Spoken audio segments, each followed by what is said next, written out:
Who is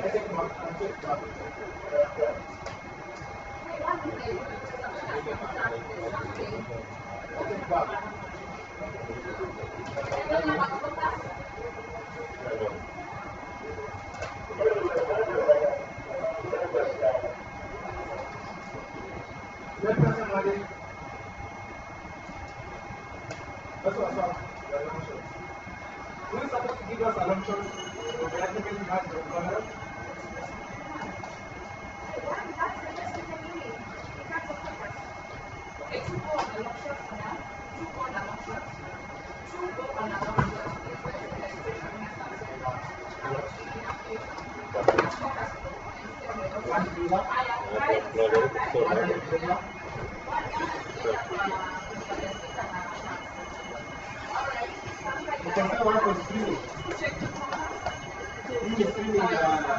Account assembly of Senate.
Good morning.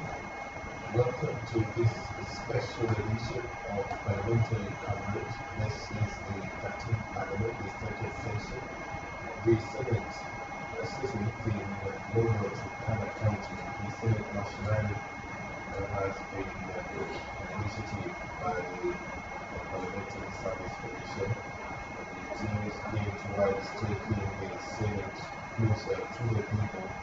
After reconciliation, Kitui, now Turkana County is being pushed to the settings of the Senate at the County Assembly of Turkana in Ondo Town.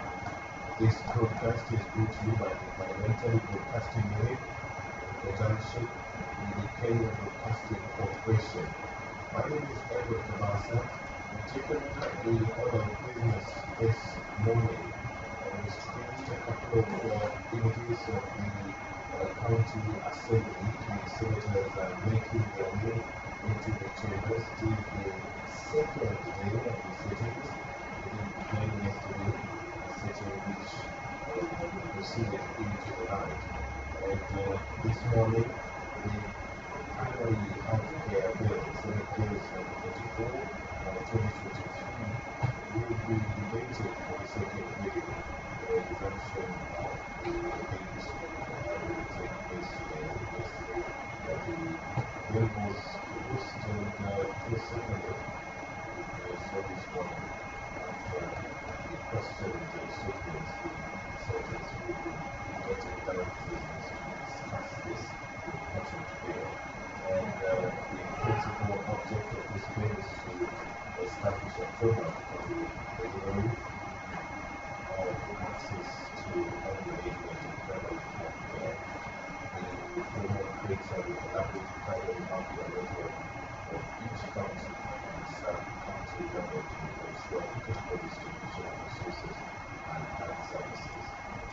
with some activity, the Speaker of the Senate, the Honorable King, is walking into the chambers. I will now hand you over for his live broadcast of the Senate Mashinani sitting at the Turkana County Assembly in Oria. My name is William Kabasa. Enjoy your viewing.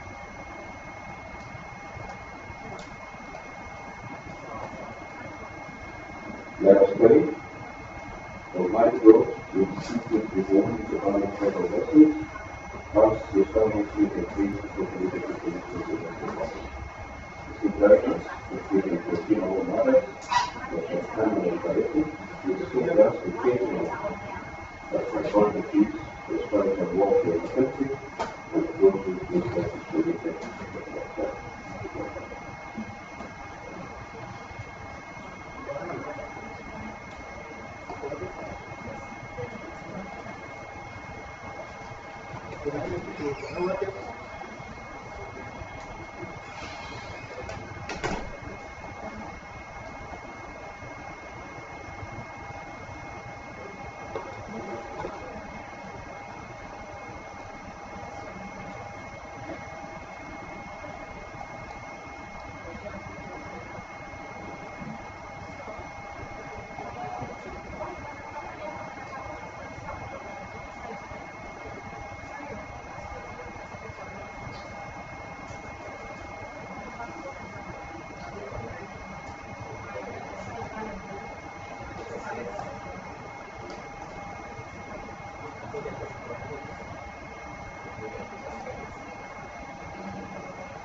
Love therefore, let me proceed to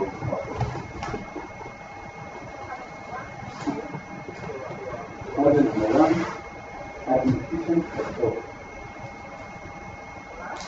Order number two, education and care.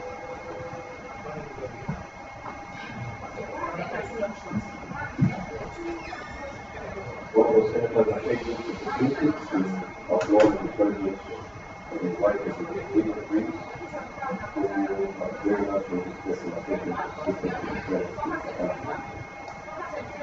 Mr. President, the President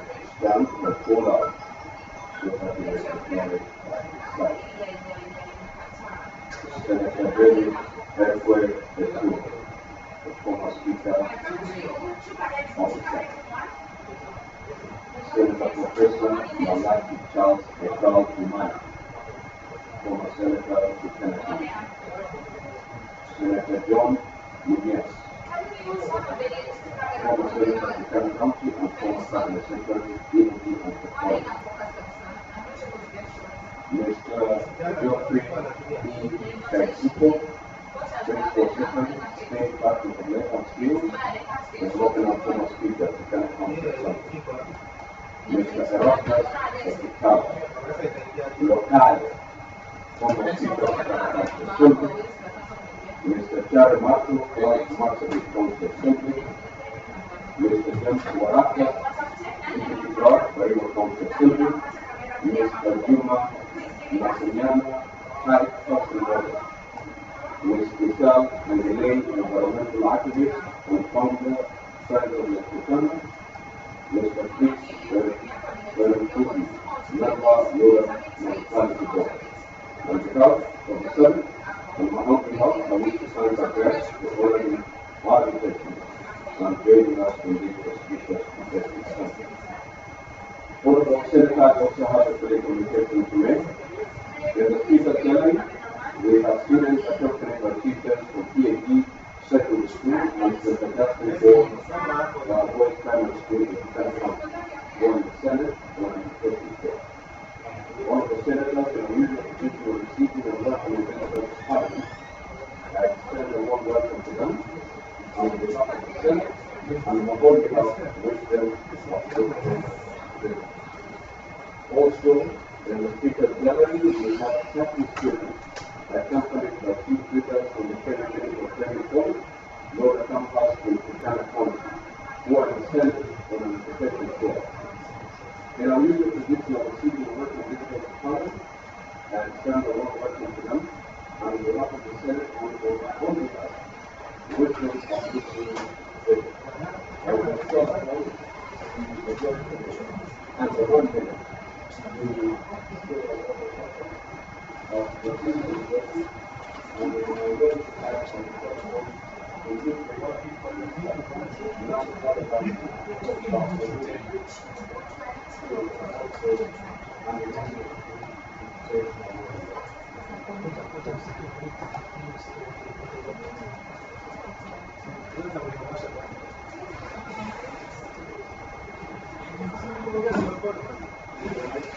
Thank you, Mr. Speaker. Mr. Speaker, I join with you in welcoming the administration to the students of the Republic of Kenya, the students from PhD School,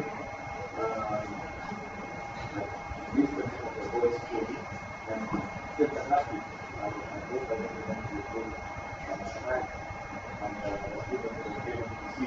Mr. Speaker, I hope that they get the experience from the Islamic people. Thanks for the meeting. Parliament. Our business to come in the House of Parliament, so you can save your money unless you have money to do it. But Parliament needs practice to have a very clean and strict. Most of the time, if you want to complete the studies, if you have seen the reference and read the reference ever seen. Mr. Speaker, this is a funny book that which the books of our state here. Former Speaker, the Speaker here, the Speaker, we welcome you to the House of the Senate. We find that very much as the Senate is going from maybe after those House of the Senate, we don't remind us that they should happen to Ghana and the other country, created by Ghana. I don't know what they meant at giving us our business to Ghana and now know that when you are playing from the soil here, I don't know where in Nairobi, they really did so welcome to the students and everybody else. Thank you, Mr. Speaker.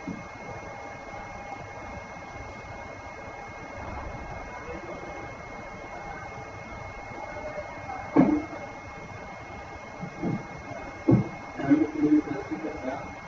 I also want to take this opportunity to welcome back the eminent person who invited or who have come to visit the Senate. Some of them know very well what happened in the Senate, like the the former speaker, who was our colleague in Parliament and later became the Speaker of the Senate, and the other dignitaries who have been invited. I would also particularly like to welcome the two learning institutions, the MPC and the Interactive School, for coming to have an experience to share what the Senate does.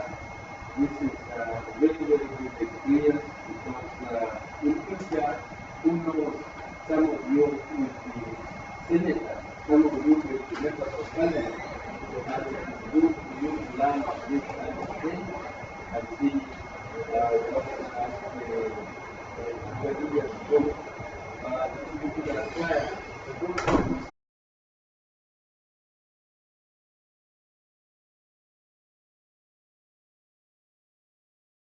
And wish you the best when you are around with us.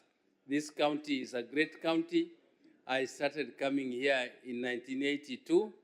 I used to work here with the NORAD, and we were involved in so many projects, Mr. Speaker, including education. We built the Kakuma School.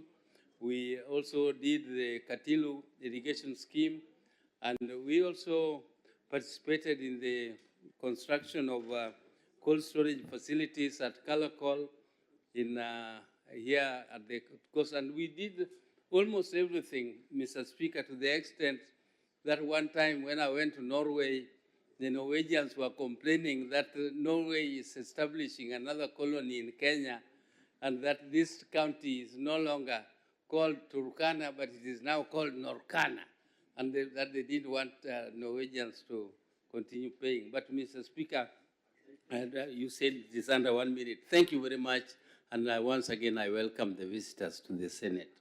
The host senator, Senator Lominen, under 1 minute, welcome the delegation.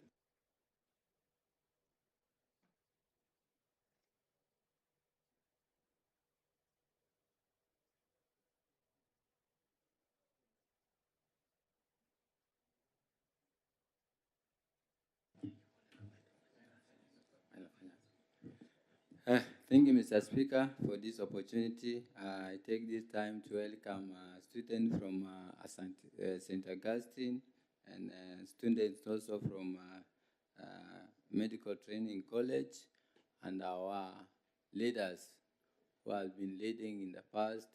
Most of them were speakers, Honorable Erastus, Honorable the current PS, was also the speaker before Erastus, and our Right Honorable Ekwe Duro.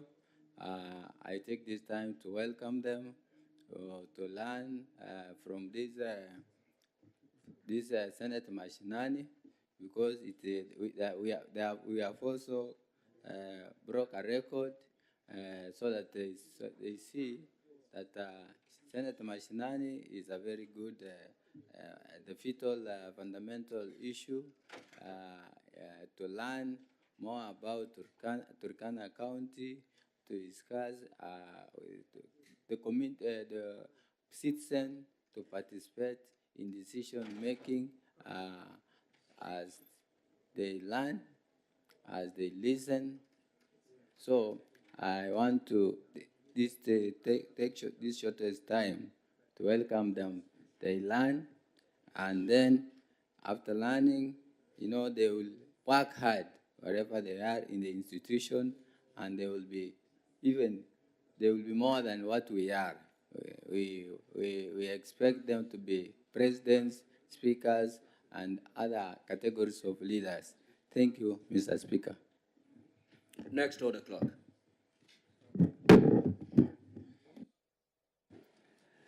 Order number 3, messages. Order number 4, petitions. Order number 5, papers.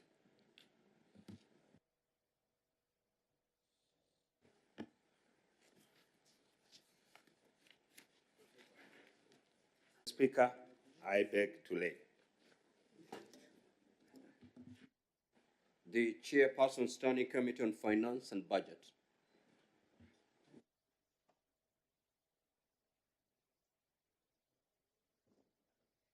Any member from that committee kindly proceed to lay the paper.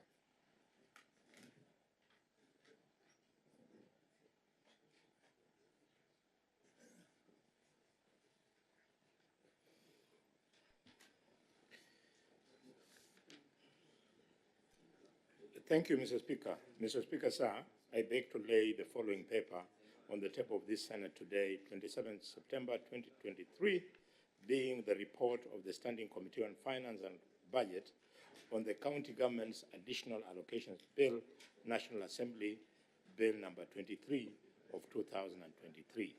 Thank you, Mr. Speaker.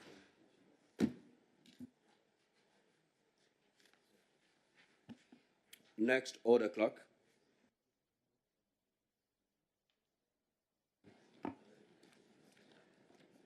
Order number 6, notice of motion. Order number 7, questions and statements. Now, honorable senators, I'm informed that the two CSs who are now airborne on the way to Lodwar for purposes of responding to these questions. I therefore suggest that we proceed with order number 8. I believe at the time we will be concluding this, the honorable CSs will be with us, and therefore we'll come back to order 7. Clerk, proceed to call order 8.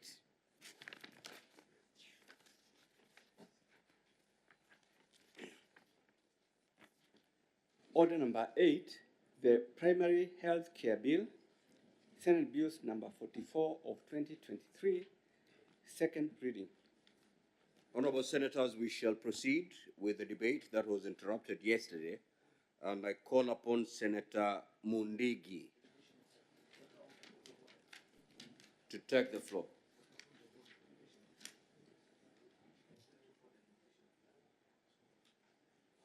Senator Danson Mungatana. What is the point of order, Majority Leader? Senator Boni, what is the point of order?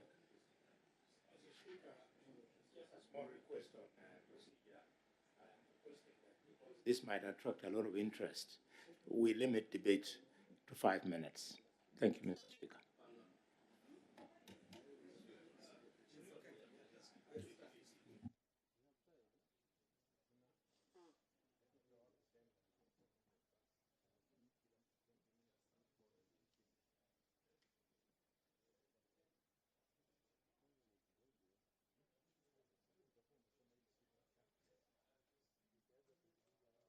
Majority Leader, understanding orders, indeed that motion is permissible, but it is before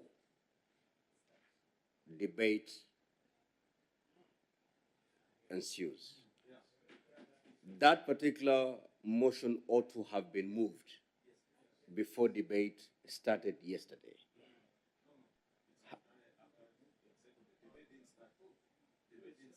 Okay, so then if there was no senator, it was moved and seconded. Yes. There was no senator who proceeded to debate. Then at that particular juncture, you may proceed to move that motion. But if there's consensus, we may agree on the timeline, if there's consensus. If there's no consensus, then I may have to put that motion to a vote. Yes, Majority Leader. What we can do, want to request colleagues, what we can do. Oh, sorry. There isn't that much number of senators in the House. We can do 10 minutes, Speaker. But if the pressure increases, then at that time we will limit. It's something we've always done, so that 10 minutes is sufficient in all.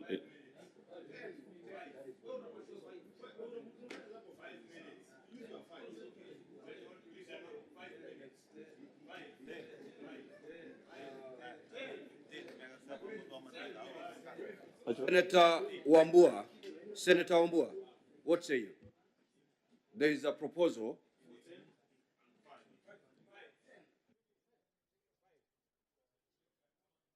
Thank you, Mr. Speaker. Mr. Speaker, I've had a proposal from the majority leader on 10 minutes. I'm hearing other people saying 5 minutes. The Speaker, it's a maximum of 10 minutes. If you can't use 10 minutes, you can use 2 minutes. Use your 2 minutes. Those who can use 10 minutes, they will use 10 minutes. Let's agree on 10 minutes, Mr. Speaker. I thank you. Honorable Senators, can we agree a maximum Yes.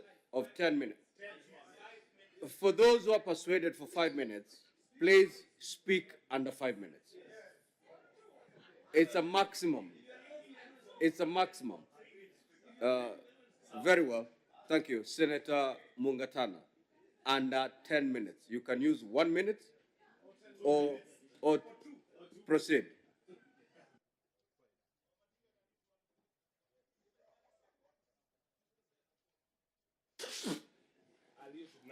Mr. Speaker, I want to thank you for giving me the opportunity to make my contribution on the Primary Health Care Bill 2023. Mr. Speaker, the first thing I want to state is that I support this bill.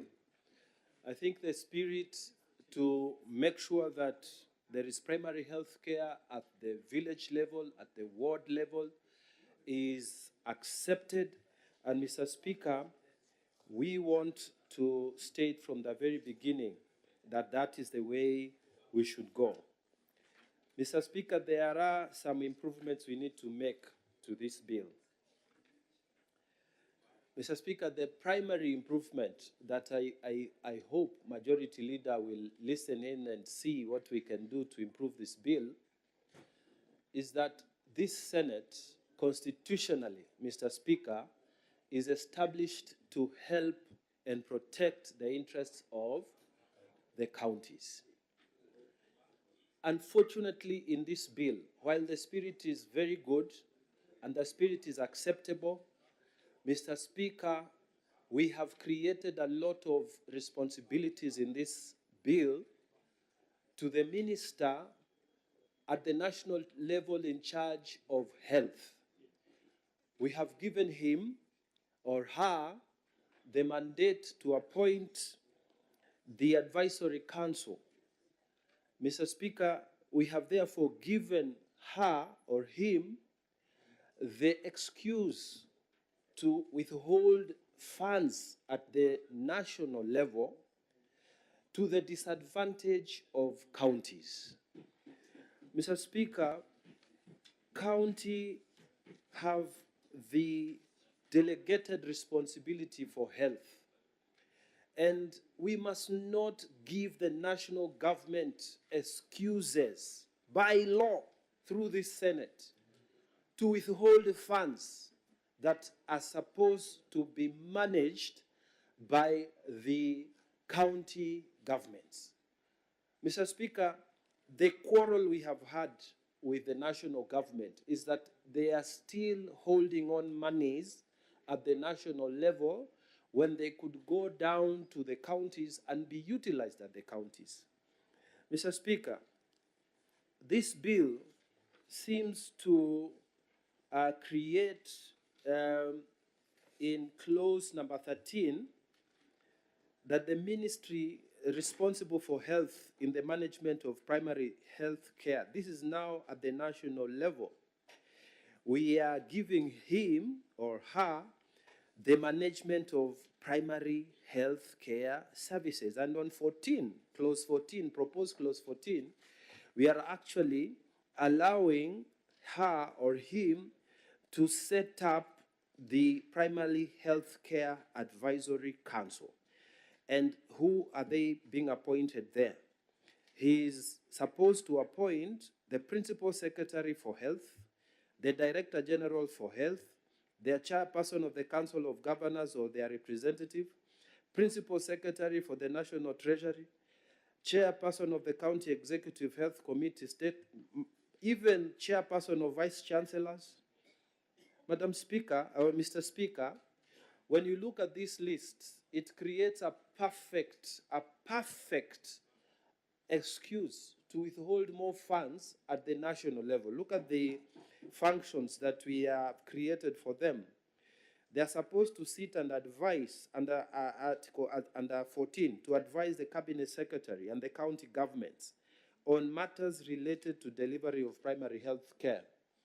And yet, Mr. Speaker, at the county level, we still have the same.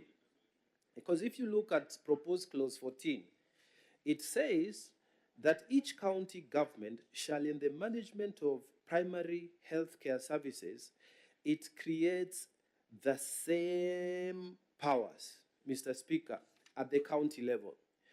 Mr. Speaker, on proposed section 14 of this bill, you see again that each county government is supposed to establish a county primary health care advisory committee. So you could hear, Mr. Speaker, the majority leader when he was moving. He said there'll be 47 county primary health care advisory committees. 47. So for us in Tana River, we might have different requirements from those, say, in Nairobi. They will be advising us in a different way how we're supposed to deal with primary health care in our level. The ones of Nairobi will be dealing with their issues in Nairobi in a different manner. The ones in Lodwar, here in Turkana, they might have a different approach, Madam Speaker, Mr. Speaker.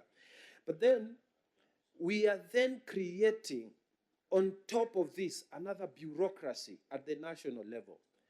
Mr. Speaker, I think we must come out strongly here and remove those roles that have been assigned to the national minister. Mr. Speaker, I really want someone to convince me that I need a county advisory health board, and then at the same time I need a national one. And in the national one, it's not my guy, it's not the guy from Tana River who is sitting there. It is the chair of the Council of Governors who is sitting there. And even if you put the caucus of health ministers across, how many times do they sit? How many times do they meet to create a consensus on that? Mr. Speaker, I think we will be giving powers to the wrong person in this particular case. And I think this will expose this bill to constitutional challenges because the function follows, the money is supposed to follow the function.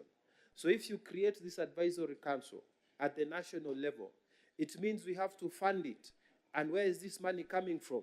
The money that is supposed to come down to our governors, down to our counties, is now supposed to be funding a national body that doesn't even visit us, doesn't know what we do, doesn't know what we do in Tana River, doesn't know that maybe traditional medicine is critical for us.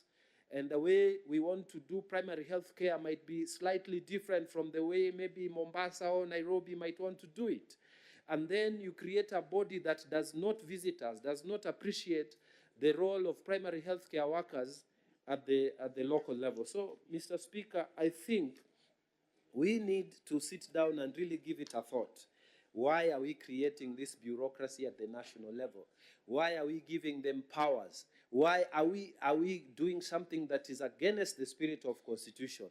Healthcare, especially primary healthcare, Mr. Speaker, we want it properly devolved. If we should bring any laws from the Senate, Mr. Speaker, there should be laws that are strengthening the nuts. They are making sure that the national government has no excuse whatsoever of keeping that money at the national level.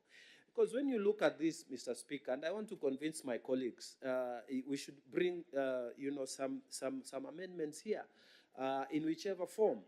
Because, you see, these people, what they will be doing now at the national level, they will create for themselves work. They will say, we need to sit down, we need to visit, we need to do what, and it will be a lot of money, a lot of allowances, which could have gone down to the county government, and we buy medicine, we do something with it that is practical. And I don't think they will be adding much more value. The same health professionals are the ones who will be sitting at the national. So, Mr. Speaker, I really want us to look at this point and see where we can agree as a Senate to protect our interests of the counties, at the same time to see if there is a way we can improve this. Because I see, like here, the minister here is trying to create a job for himself. Mr. Speaker, the second and last point I want to encourage my colleagues to look at. We have said in this, the proposed number 9, that community health promoters shall be selected by the community through public participation forum and appointed by the county government. Now, we have not made it clear how this community health promoter will be selected. When you look at it, Mr. Speaker, when you say through public participation, already the law in this country has defined what are the parameters for a proper public participation. So it would have been better for us to at least say 3 or 4, because public participation can be a few friends of the governor who decide, the same people who pass their CIDP, the same fellows who are paid to create quorum in some of these meetings can be called, and then these health promoters, like one of our colleagues here said yesterday, can be picked from supporters of the governor without little care to actually the public who are there. So, Mr. Speaker, I think we need to create more guidelines so that this public participation, how is it to be? And Mr. Speaker, when we say we are going to create the position of community health promoter, Senator Beth Siango.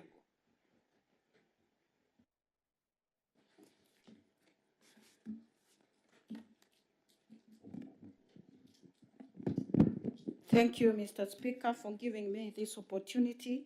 I stand to support this bill of primary health care.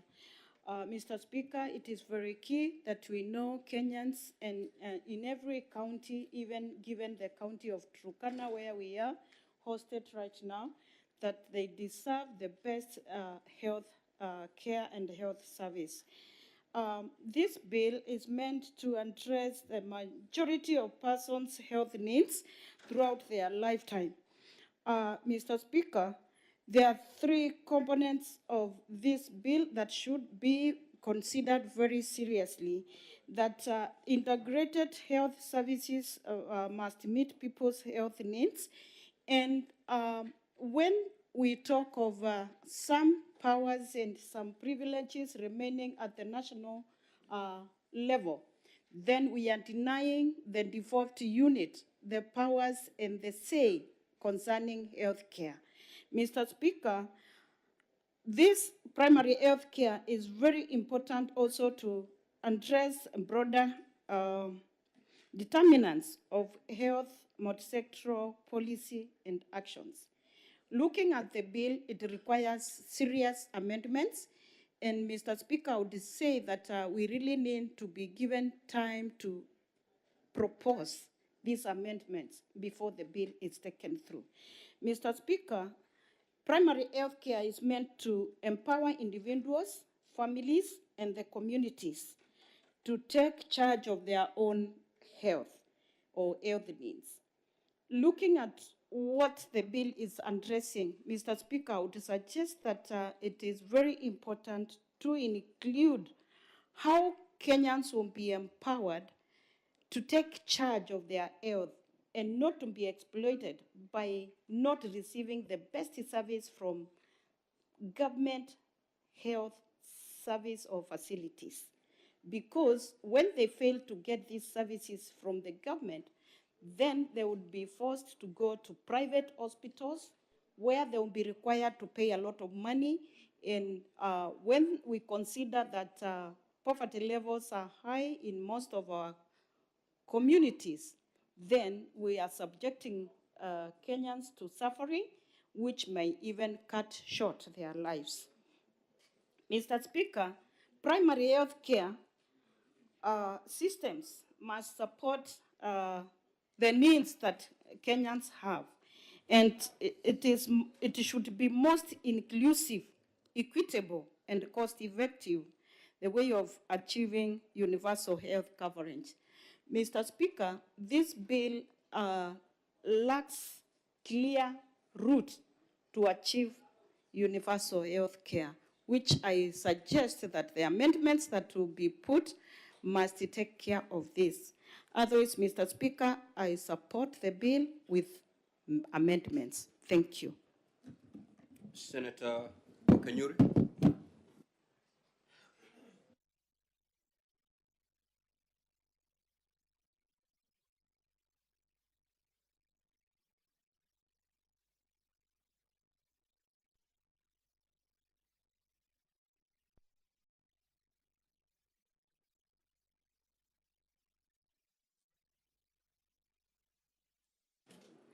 Okay. Thank you, Mr. Speaker, for granting me this opportunity. Yesterday, you actually left before I said a word of happy birthday. So, happy birthday, belated one.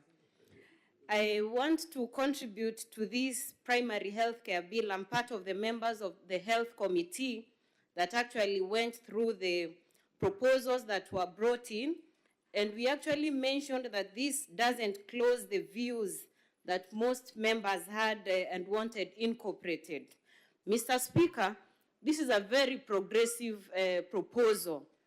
I actually feel like this is a bill that should bring us together regardless of the political affiliations we belong to.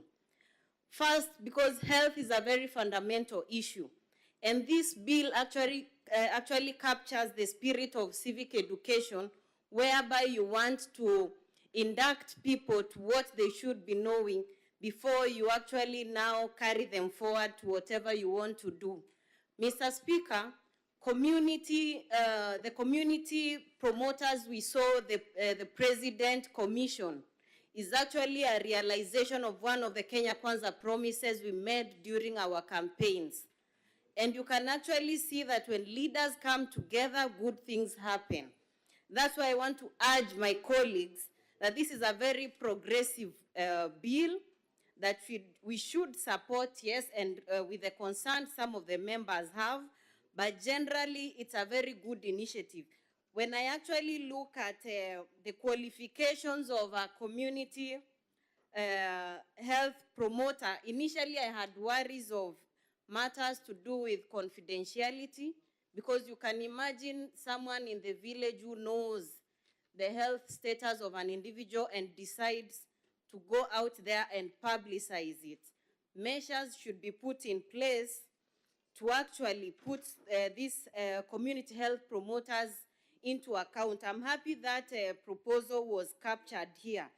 So, Mr. Speaker, for someone like me who comes from a rural setup, this is going to be a huge initiative, because look at the number of young people we are bringing into employment by hiring them as community health promoters. And already we have the political goodwill. So we have no room to actually back down on such a proposal, because it's one of those progressive agendas that the government has put on priority, and in the spirit of leaving no one behind according to our sustainable development goals. Mr. Speaker, I see an issue of building the capacity of people at the community level by maybe conducting trainings before a certain kind of program is rolled out. This is a very positive way of doing it. Initially, we've had issues to do with Mwananchi being called to a platform and being told we are coming up with such a either immunization, but Mwananchi has no knowledge on why such immunization is being carried out. So what really attaches me to this bill is it caters for the lowest grassroots person by building their capacity, and that's why I've been putting a lot of emphasis on why civic education, because an informed citizen is able to make the right decisions, even on their health. That's the society we want to build, Mr. Speaker. So I support this bill, And as a committee, we are really grateful for the inputs that kept coming. And this is a step in the right direction. Thank you, Mr. Speaker. Senator Eddy.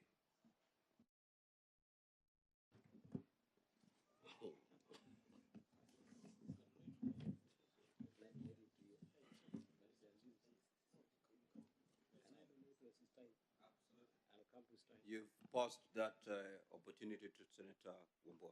Yes, that's very well.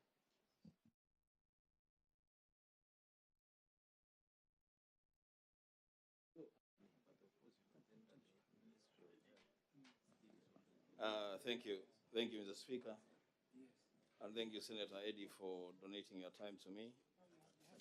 When it is my time, I'll donate mine to you as well. Don't correct me, young man.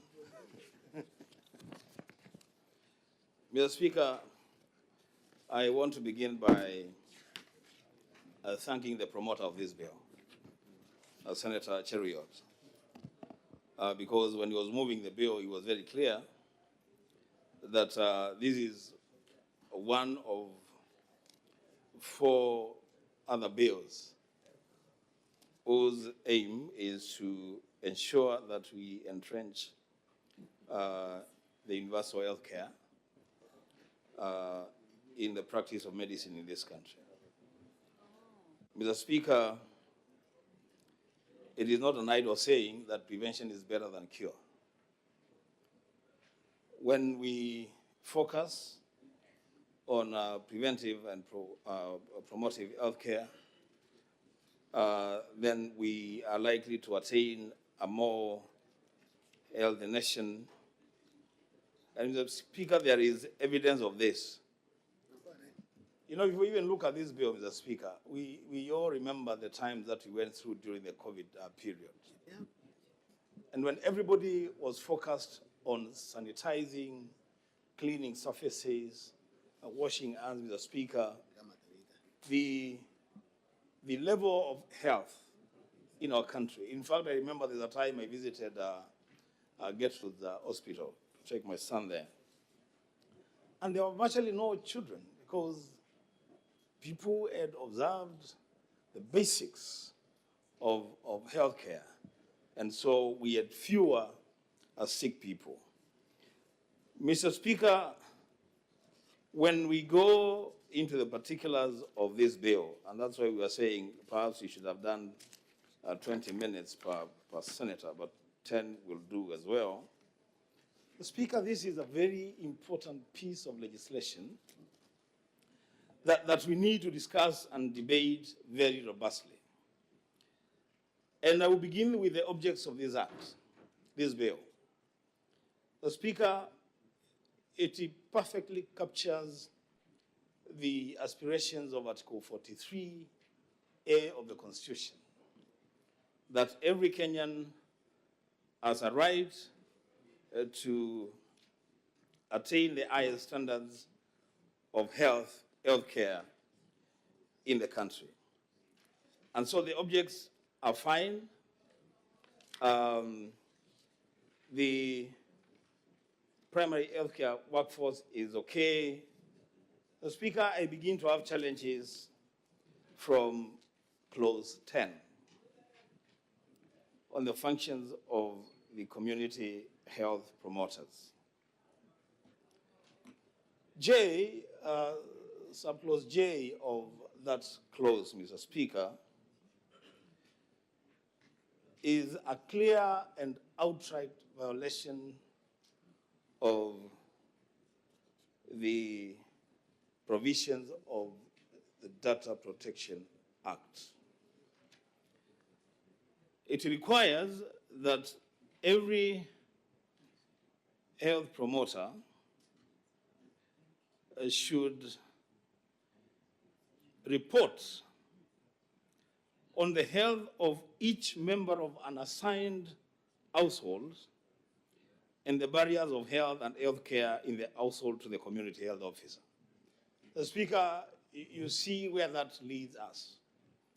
It leads us to a situation where if these promoters are supposed to be in every corner of this country, in every household, then the status of health of every person, every member of every household must become a subject of discussion between the health promoter and the public health officer.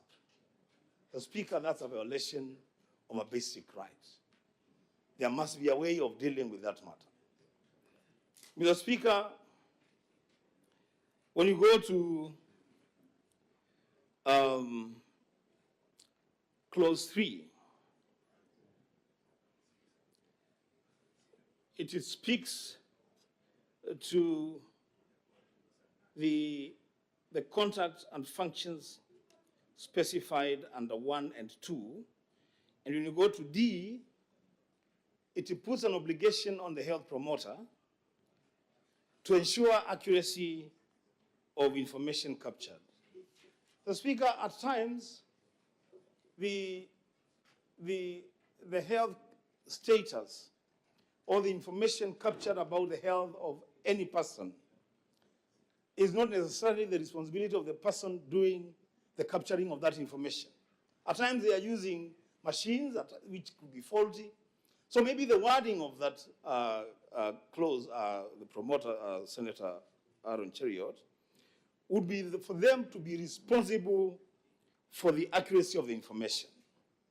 That they take responsibility, they can explain how they got that information, but they are not the people to ensure the accuracy of that information.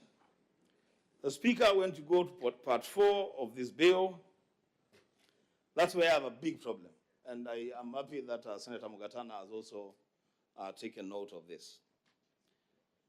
The Speaker, we must always, as a Senate, we must always remember that there are 2 sectors of the Kenyan economy that are our responsibility. That is agriculture and health. And everything that we do, Mr. Speaker, must be done towards entrenching those functions in the county governments. What this bill is doing is that it is giving too many responsibilities and functions of primary health, and this is primary health, to the national government. Now, Speaker, what are we doing to ourselves? If you read subclause E of clause 13, it speaks, in fact, it assigns the responsibility of the national government to be a monitor of the functions of county governments. Mr. Speaker, the national government must never be allowed to prefect county governments when it comes rolling out the health functions. F does the same thing. And what I'm proposing with those 2 is that, the Speaker, the thing that this bill should do is perhaps devolve more funds to the health function, help to build the capacity of county governments to carry out primary health care responsibilities. Clause 14, which now is the constitution of the Advisory Council, and Mr. Speaker, I have a problem with that functional relationship between the Advisory Council and the Advisory Committee. Is it a power relationship where the Council is the boss of the committee, or are they complementary? The Speaker, there is need to tighten that aspect. But even looking at the representation, it's too government heavy, national government heavy. It leaves out, the Speaker, very important segments of society, stakeholders in this function. The Speaker, we have a lot of hospitals in this country that are run by faith-based organizations. My church, the African Inland Church, runs very successful health facilities. The Catholic Church runs very big hospitals. The PCA the SEK, AGC, all those faith-based organizations must have a say in this council and in the committee as well. So they have been left out, Mr. Speaker. We also have representatives of medical practitioners. These are the people who know where the rubber meets the road. They are absent in the council and in the committee. Mr. Speaker, we must find space for this representation.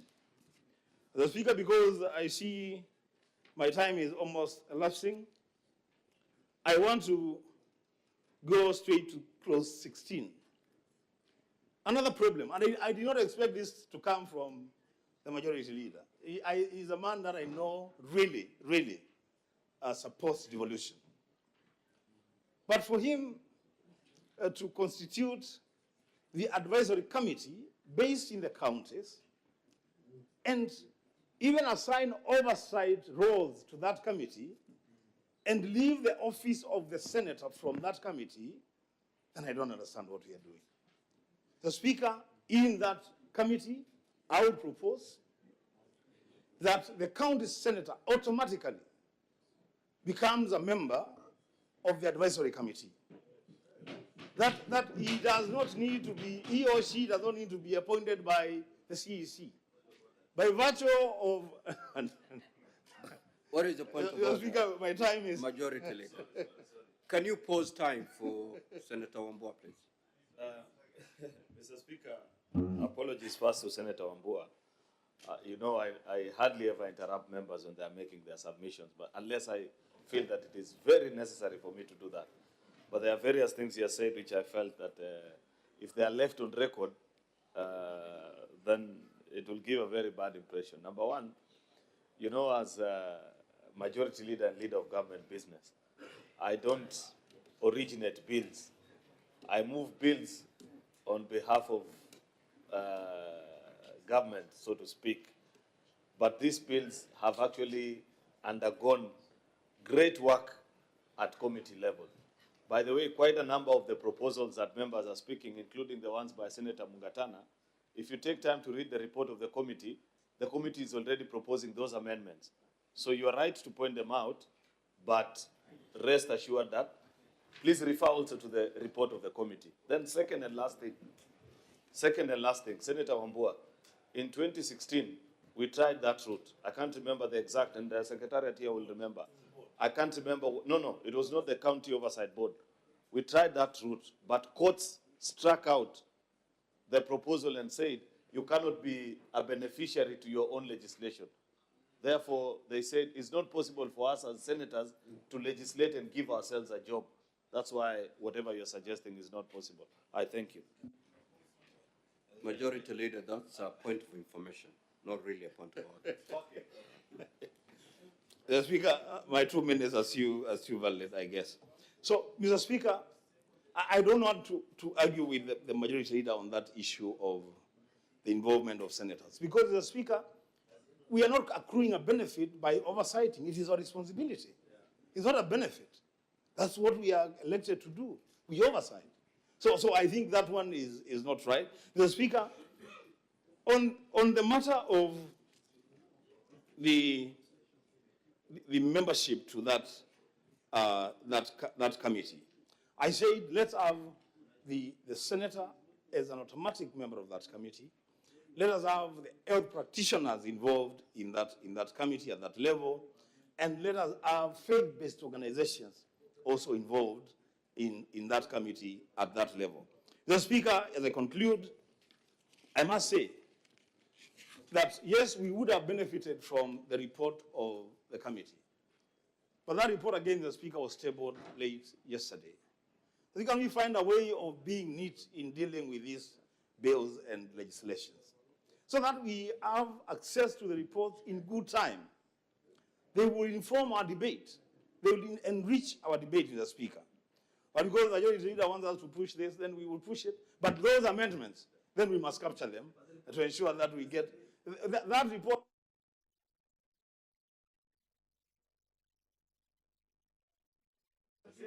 Senator Murgo.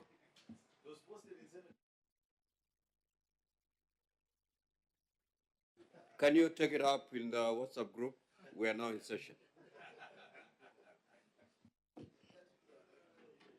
Thank you very much, Mr. Speaker, for allowing me to also air my views in addition to my colleagues.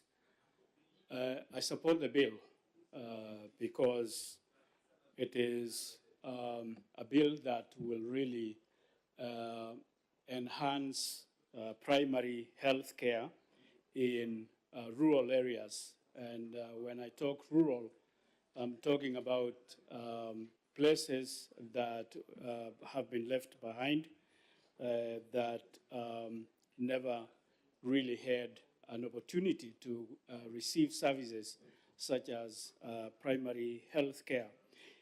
But as my colleagues have expressed concern, the bureaucracy that there is from the national government becomes a bottleneck to really devolving these services to communities such as this area where we are in Turkana, which was left behind for many years, and then also others like West Pokot, which I represent, and many others, Isiolo and many others. So the stages and bureaucracies that are there should really be eliminated as much as possible. We talk of county government, which is supposed to be a recipient of the devolved health services. Senator Murango and Commissioner Kinyua, kindly allow Honorable Murugo to be heard in silence, please. Shh.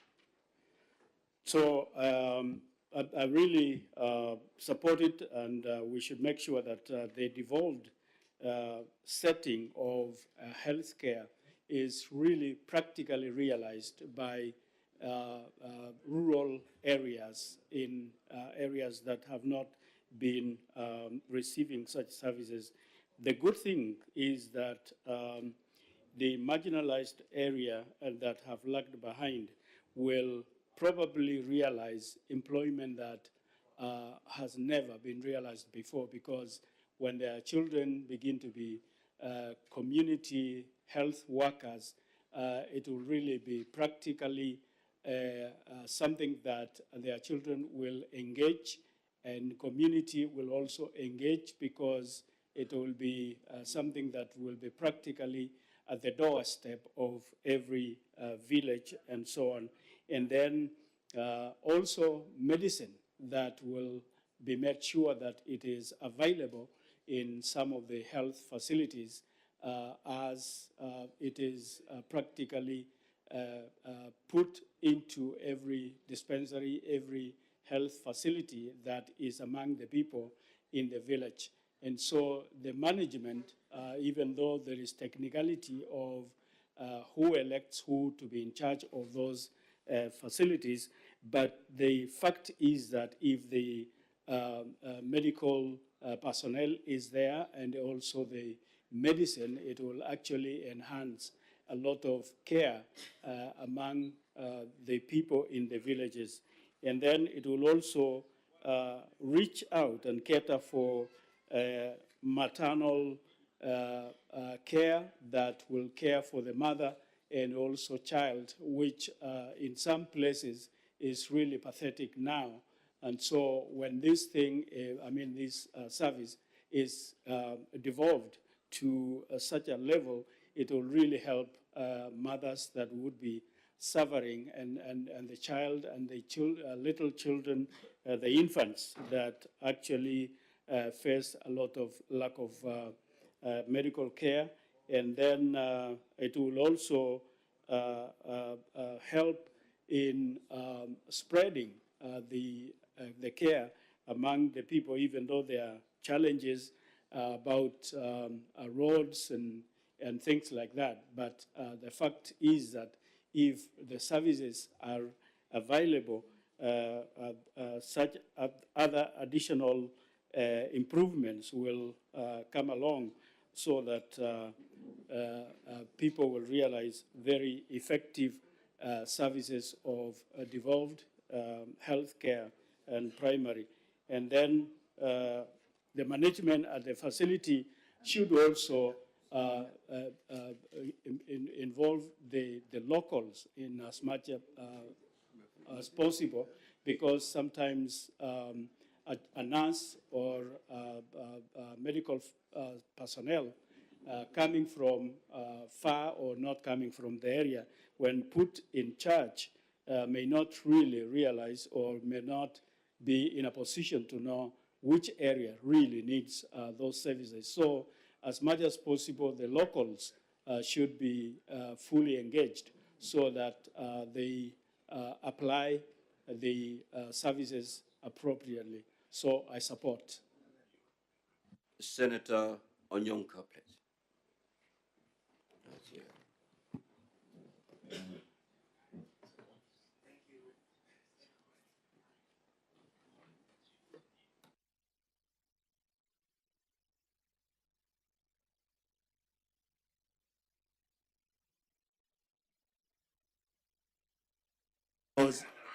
Senator Methu, thank you.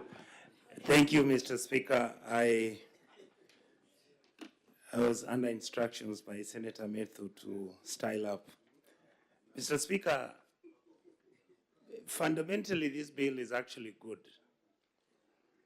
but there is the 30% that we must look at and we must interrogate, because that's our responsibility.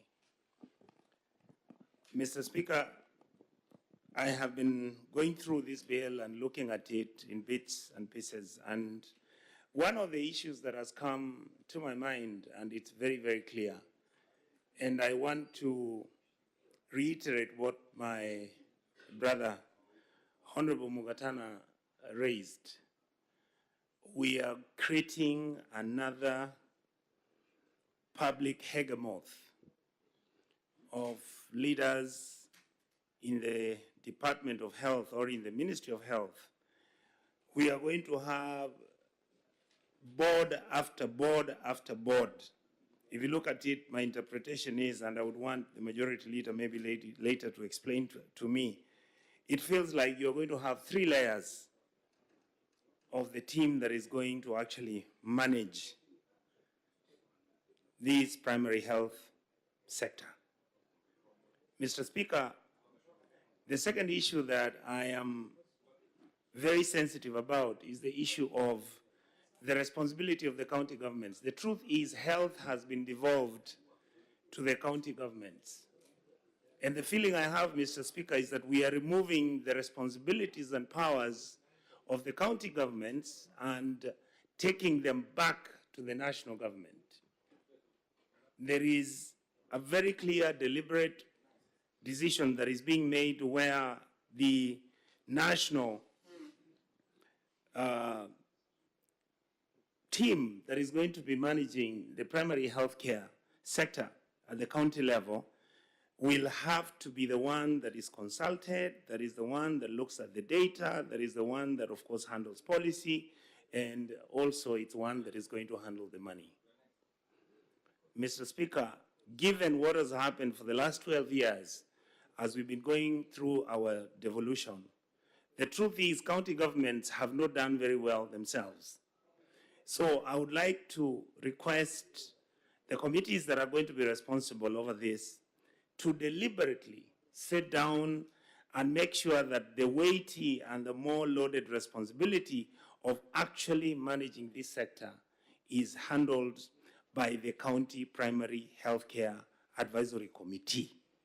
And this committee, Mr. Speaker, is basically meant to handle what is happening in the county government, how these primary healthcare employees are going to be paid, and how their funds are going to be paid to and distributed online according to the positions which are going to be created. I also want to support my brother Senator Mutua. He raised the issue of churches. I wanted to include that in that list we must also include the Muslim community, because healthcare is a matter that deals with a very, very sensitive issue, and that is reproductive health. It is a matter that we must interrogate as a Senate. It is a matter that we have to agree. If it is going to be handled at the local level, then the local churches and the local Muslim mosques and religious organizations play a role in the fact that as they are getting data, distributing this information, participating in providing the necessary information that they have to, they must be part and parcel of the team that is going to sit down and discuss on the matters that are very sensitive in terms of, one, reproductive health, and number two, the privacy of individuals' health conditions and the data that we are going to keep that is going to be held by these committees. The other issue, one of the things I realized, Mr. Speaker, at 16 subsection 3A, where it says that the County Primary Healthcare Advisory Committee in each county shall perform the functions, a function of oversight. That cannot take place, and Mr. Speaker, I hope my colleagues in this House are aware that there's a ruling that has come from the High Court which says that actually the county government shall have no responsibility whatsoever in conducting oversight, whether it is on healthcare matters, whether it is on matters pertaining to whether it is the outstanding issue of pending bills or whether it is a matter of how the expenditure is used. It's only the Auditor General's office who will have that responsibility. And I would want that to be stated there very clearly, because it's important that we leave the independent bodies that we have to participate and make sure that we get the results that we need. Last, on my part, Mr. Speaker, the issue which I saw on subsection, and I think this could have been an oversight by default, where it says that one of the primary workers who's going to come to the county government and be given the responsibility of serving as one of the healthcare workers of this place must have lived in the local community for a period of 5 years. Mr. Speaker, if a lady gets married to an area in a period of 1 year and she's a healthcare worker who was working in Malindi for the last 7 years, then how do you discriminate against him because she has not lived in that area for 5 years? I think that might have come in because of a default. But it's a small matter that I think needs to be followed up. And I want to say, Mr. Speaker, the last one is where it says that the members who are going to be members of the primary healthcare team at the county level, the suggestion is that the number of those individuals will be 5. I wanted to ask the majority leader and maybe the committee members that number leaves me wondering, because I'll give you an example. There are certain sub-counties that are 5 in an area, and in other areas there are 3, and in other areas like in Kisii, I have 9 sub-counties. Now, if you tell me that the members of this committee need to be 5, then it might create a problem. You know how our country is, Mr. Speaker. I would have wanted it to say maybe it would have a sub-county leader or a criteria that is more concrete that would create that number. Otherwise, I think to a large extent, Mr. Speaker and my colleagues, this is a good bill. Let's fine-tune it. You realize we've been here in Turkana. I wanted to raise this to my majority leader. When this bill makes a recommendation that the CS and his team in Nairobi will have to be the one that is engaging on all this issue, and then they would have to advise downwards in a cascading manner to the county governments, I can tell and I feel it because of the distance to this place and because of the issues that we are noticing even in our audit reports. It's not going to be easy to run this outfit from Nairobi with such a large number of people who are managing the healthcare sector. My feeling, Mr. Speaker, is that we need to reduce the number a little bit, make it more effective. Most probably, we should have a department within the Ministry of Health that specifically deals with primary health care. And I'm sure that if this is implemented well and it's funded well, Mr. Speaker, then the Kenyan people will be proud that we passed such a bill. Thank you, sir. Senator Seki.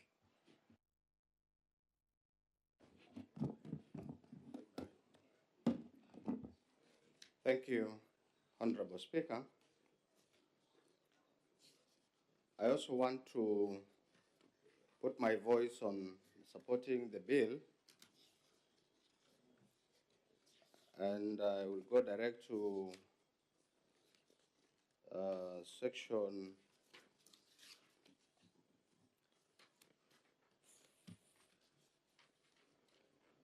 section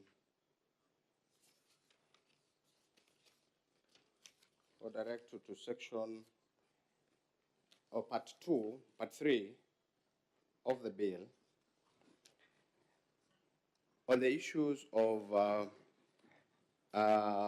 recruitment of community health promoters. Honorable Speaker, this bill is a very good bill, having in mind that we have been having a big problem, particularly on the primary health, on issues concerning first-hand health workers in the community, knowing that most of the counties are rural. They are having a big problem on healthcare. Getting even a health facility, a dispensary, is a problem. And that is why we want to come in with this healthcare promoters to be first-hand healthcare officers in the rural areas where you cannot get even a health facility.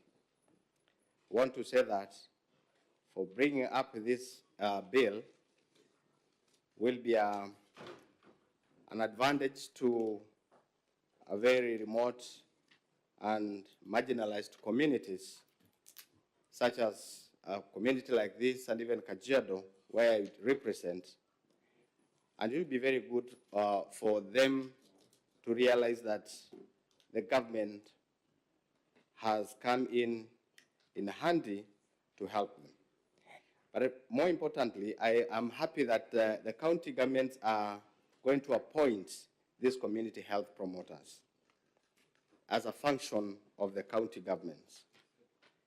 And I believe that this is something that we need to look at it carefully, because this is a huge number of employees or people serving the counties, serving the government of the day, and functions must be followed by funds, or funds follows functions.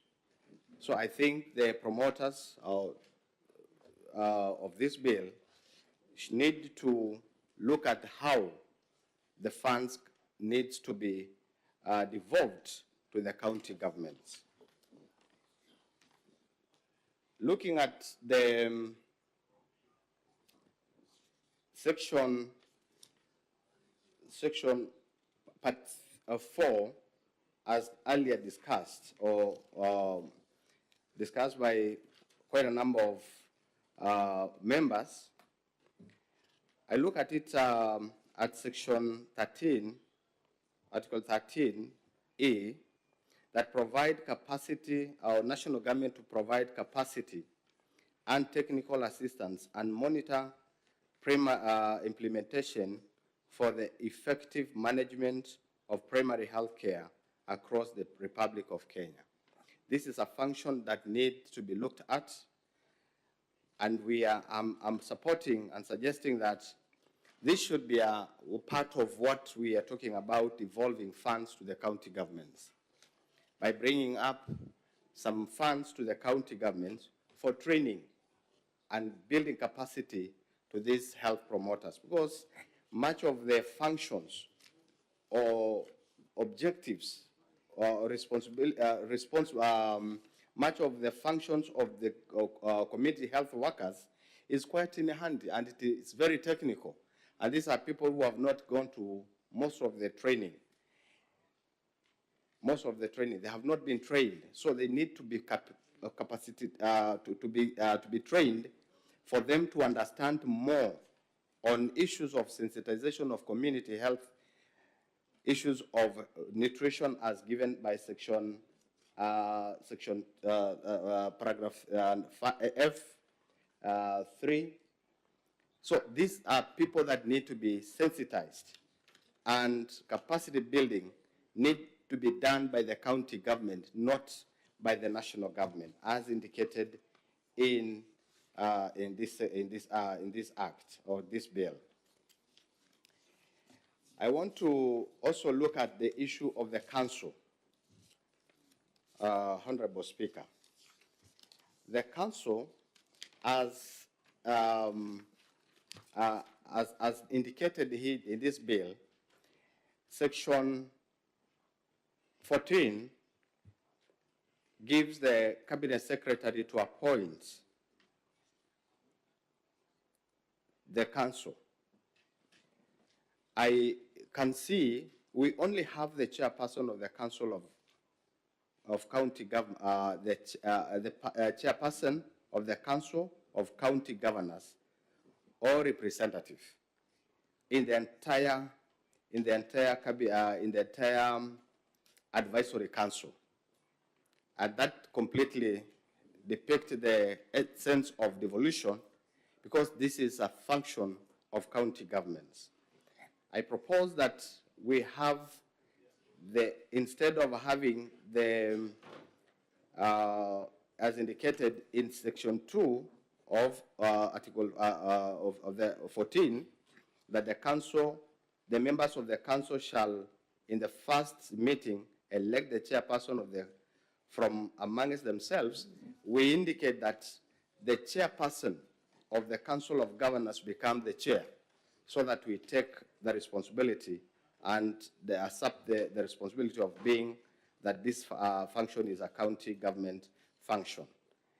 I also suggest with H, that is of 14, the head of primary health care of the national level, who shall be the secretary, be the CEO of Council of Governors, so that at least we have more 3 members of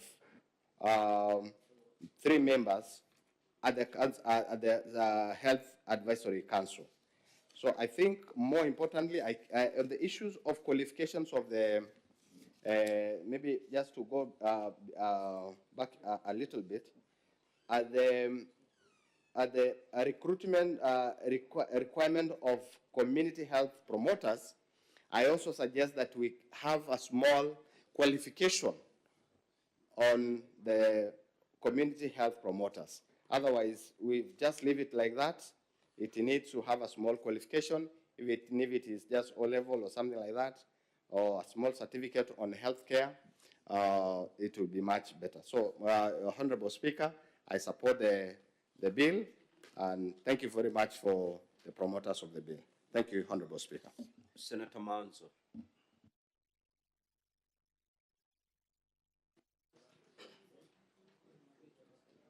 Manzo, just press once and leave it. Okay, press, or leave it. Thank you, Mr. Speaker, for an opportunity to contribute on this very, very important bill. Mr. Speaker, I am looking forward to hear what Senator Halwale will say this as a medical practitioner who is familiar with most of the things dealing with this bill. But you can see this bill arose when COVID struck us, and the last record of containment of such a serious disease were running back into the 1920s. And the country found itself in a panic mood and were using everything possible to contain COVID. The one very good, important method of preventing disease is by, cleanliness, and the availability of water reduces disease by more than 50%. Therefore, when there was sanitizers and hand washing promoted, hospitals were almost empty in the country other than COVID patients. And that goes back to the basis of this, that first and foremost, you need water in the country. That's what will stop typhoid. That's what will stop outbreaks. And there are many other dangerous outbreaks like Ebola, which really kill doctors and kill health officers and, kill the number of patients. And again, all that did not have a framework. And therefore, this act was developed to try to deal with that. But when you look at part 4, management of primary health care services, then it goes, the ministry responsible for health shall, in the management of primary health care services, formulate. So the ministry, under Schedule 4, health is devolved. So, the ministry should be handling the policy. And in the whole of this act, there's nothing about the financing of healthcare. So it's left with the ministry responsible. And up to now, health services, the monies have never been devolved. There is so much held at the national government, a lot of procurement, including of medicine. Everything is national government, and the counties are left begging the minister responsible for health. And there is such a, chaotic manner of handling health services generally, other than when you have an emergency, like the case of corona. And therefore, there is a need to make a law. Although we have gone back to the village and we have defined community health worker must have these sort of qualifications, the question is, how many community health workers are we training? Even the body, even the Kenya Medical,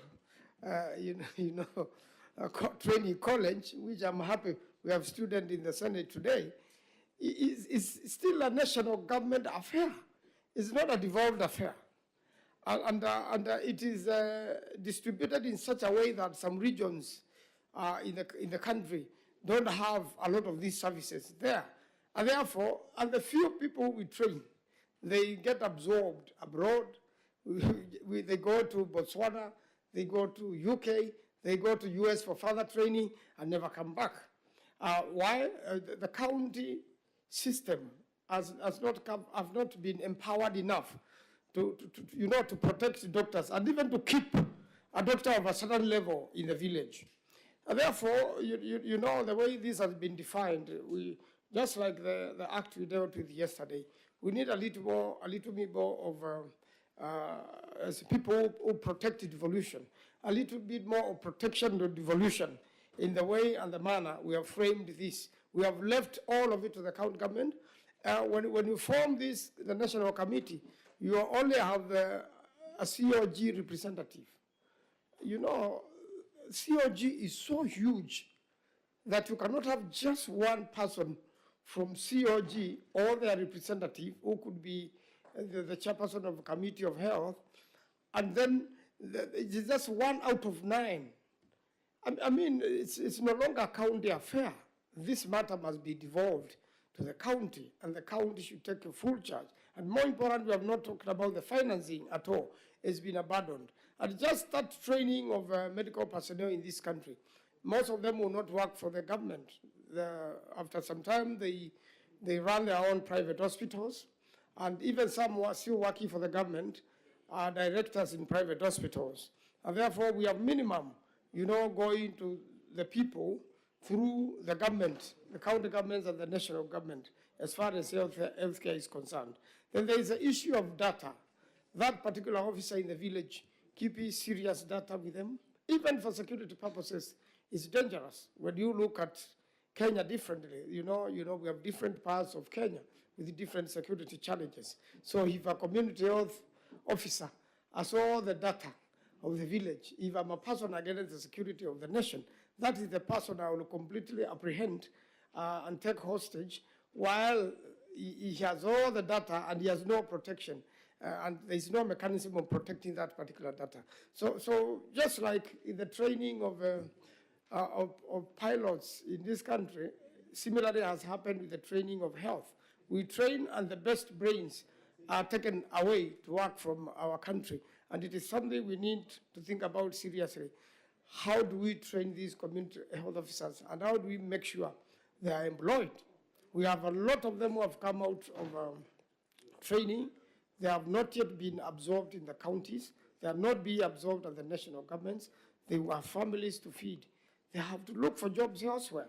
And when we need them, when we have an emergency like COVID, we have no mechanism of getting these people working there. And if you go to just a dispensary in the village, you'll find it doesn't have someone who will handle a serious emergency. It will not have the necessary first aid equipment. There's no necessary first aid training at that local level. And the people who handle it, Mr. Speaker, handle it in such a professional way because of lack of training, even if it is child delivery.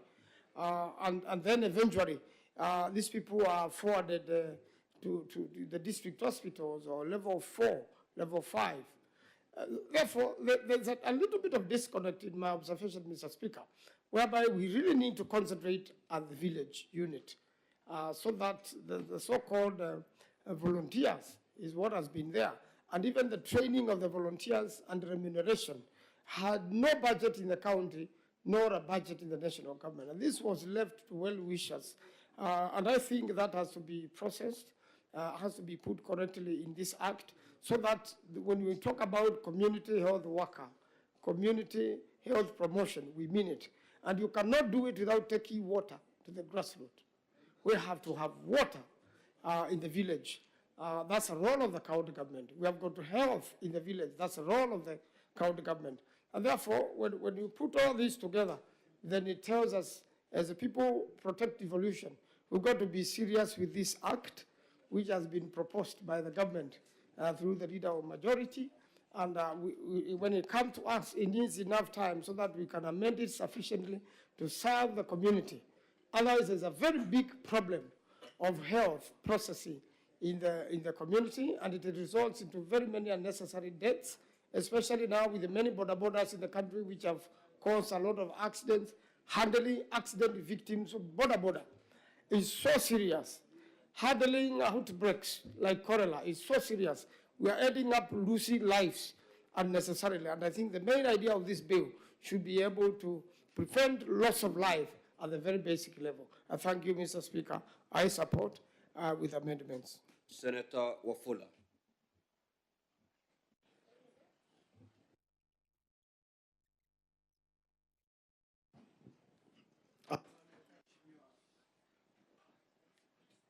Just press it, leave it.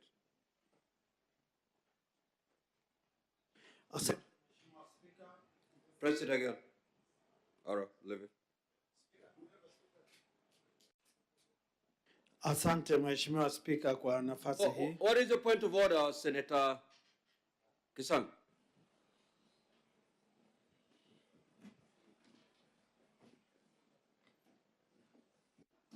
Honorable Speaker, I was at the top earlier. My name disappeared when you called one of the senators. Now it has disappeared again. So, I mean, we cannot sit here throughout, Honorable Speaker, while our names are disappearing from the screen. Honorable Senators, no, let's agree on one thing. For me to know that you have intention to contribute, I must have your name in this gadget. Now, according to this gadget, you have no intention of speaking. And that is the only gadget I can use to pick senators to speak. So if your name has disappeared, you start the process again, you'll queue. Proceed, Senator Ofun. Technology. Asante Mheshimiwa Spika kwa nafasi hii. Ningependa kuchangia mada ya siku ya leo kuhusiana na huduma ya kimsingi katika zahanati na hospitali zetu. Mimi naunga mkono yale mapendekezo ambayo yameletwa kwa sababu ugatuzi unaanzia mashinani na katika boma zetu. Na jinsi tumesoma mswada huu unaafiki kwamba katika boma karibu 100 ama watu 1000 kuna mfanyikazi wa serikali wa afya ambaye atahudumu na kufanyia watu kazi. Mhudumu huyu kazi yake ni kuhakikisha kwamba iwapo kuna maradhi yamechipuka katika maeneo hayo, atawasilisha ujumbe huo kwa viongozi wa taasisi husika haraka iwezekanavyo. Vile vile kuna maradhi ya maisha ama hulka za watu ambayo watu kwa muda mwingi hawajayagundua. Lakini wahudumu hao watakapokuwa wanashughulika na pilka zao za kazi na wagundue kwamba watu wengi katika maeneo haya wana maradhi ya aina fulani, ripoti itafikia viongozi na wataweza kuweka kwenye Order, senators, can the honorable senator be heard in silence, please? Mheshimiwa Spika, nadhani ni hujuma, lakini nitadhibiti mawimbi ya maseneta wenzangu ambao wanahujumu kazi yangu ya Senate. Nimekuwa nasema kwamba watu hawa wataweza kugundua maradhi haya na kuweka katika vitabu vya hesabu, na iwapo makadirio ya bajeti yatawekwa, rasilimali na fedha zitawekwa kulingana na ripoti na utafiti What is your point of order, Senator Kinyua?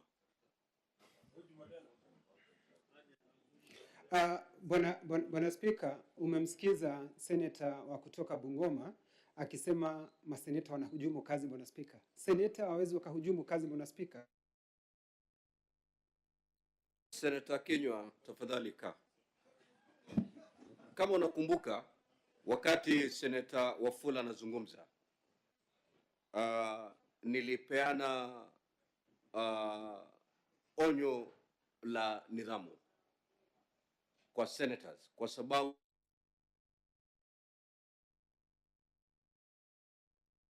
alikuwa anazungumza. Kwa hivyo Senator Wafula ni mkweli kusema kwamba anahujumiwa wakati anazungumza. Endelea. Na ukiendelea hivyo Senator Kinyua, tafadhali, unajua ni mashaka gani yatakufuata. Endelea Senator. Asante Mheshimiwa Spika, kwa sababu leo amekuwa kwamba mwiko katika mahakama ya jogoo na kuku. Mheshimiwa Spika, yale nilikuwa nasema ni kwamba wahudumu hawa afya ni uti wa mgongo wa kudhibiti maradhi na maenezi ya maradhi katika maeneo yetu ya vijiji na miji ya humu Kenya. Cha muhimu vile vile nimeona yameorodheshwa jinsi watakavyopewa kazi na mipaka na jinsi watakavyoteuliwa. Kwa sasa wahudumu hawa hawalipwi pesa jinsi inavyotakikana, pesa za kaunti na pesa za kitaifa, lakini mswada huu utakapopita, Mheshimiwa Spika, watakuwa na uhakika kwamba fedha zitawafikia popote walipo kupitia taasisi ya kiuchumi ambayo kwao wataweza kupata nafasi ya kupokea pesa hizo.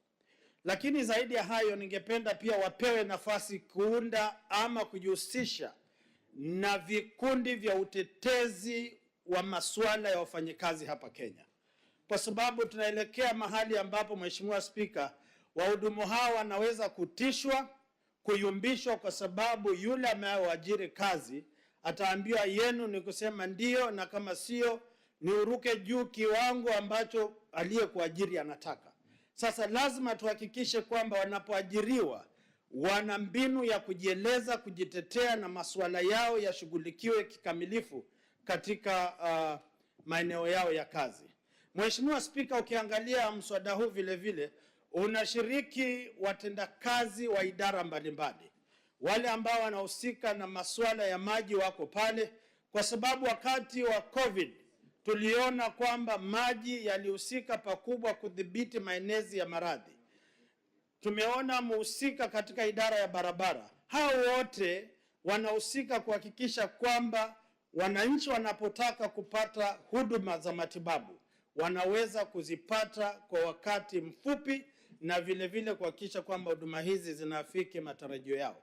Hawa hudumu katika vijiji, Mheshimiwa Spika, vile vile wanaweza kushauri wagonjwa iwapo utaenda kwa zahanati, iwapo utaenda kwa hospitali ndogo, ama iwapo utaenda katika hospitali ya rufaa. Haya yote yatawezekana iwapo tutapitisha mswada huu kuhakikisha kwamba malengo yetu kama Senate yanaafikiwa, kwa sababu tutakuwa tunamulika kurunzi na kuhakikisha kwamba wanafanya kazi kwa mujibu wa katiba. Mheshimiwa Spika, nashukuru kwa nafasi hii. Senator Eddie Okech.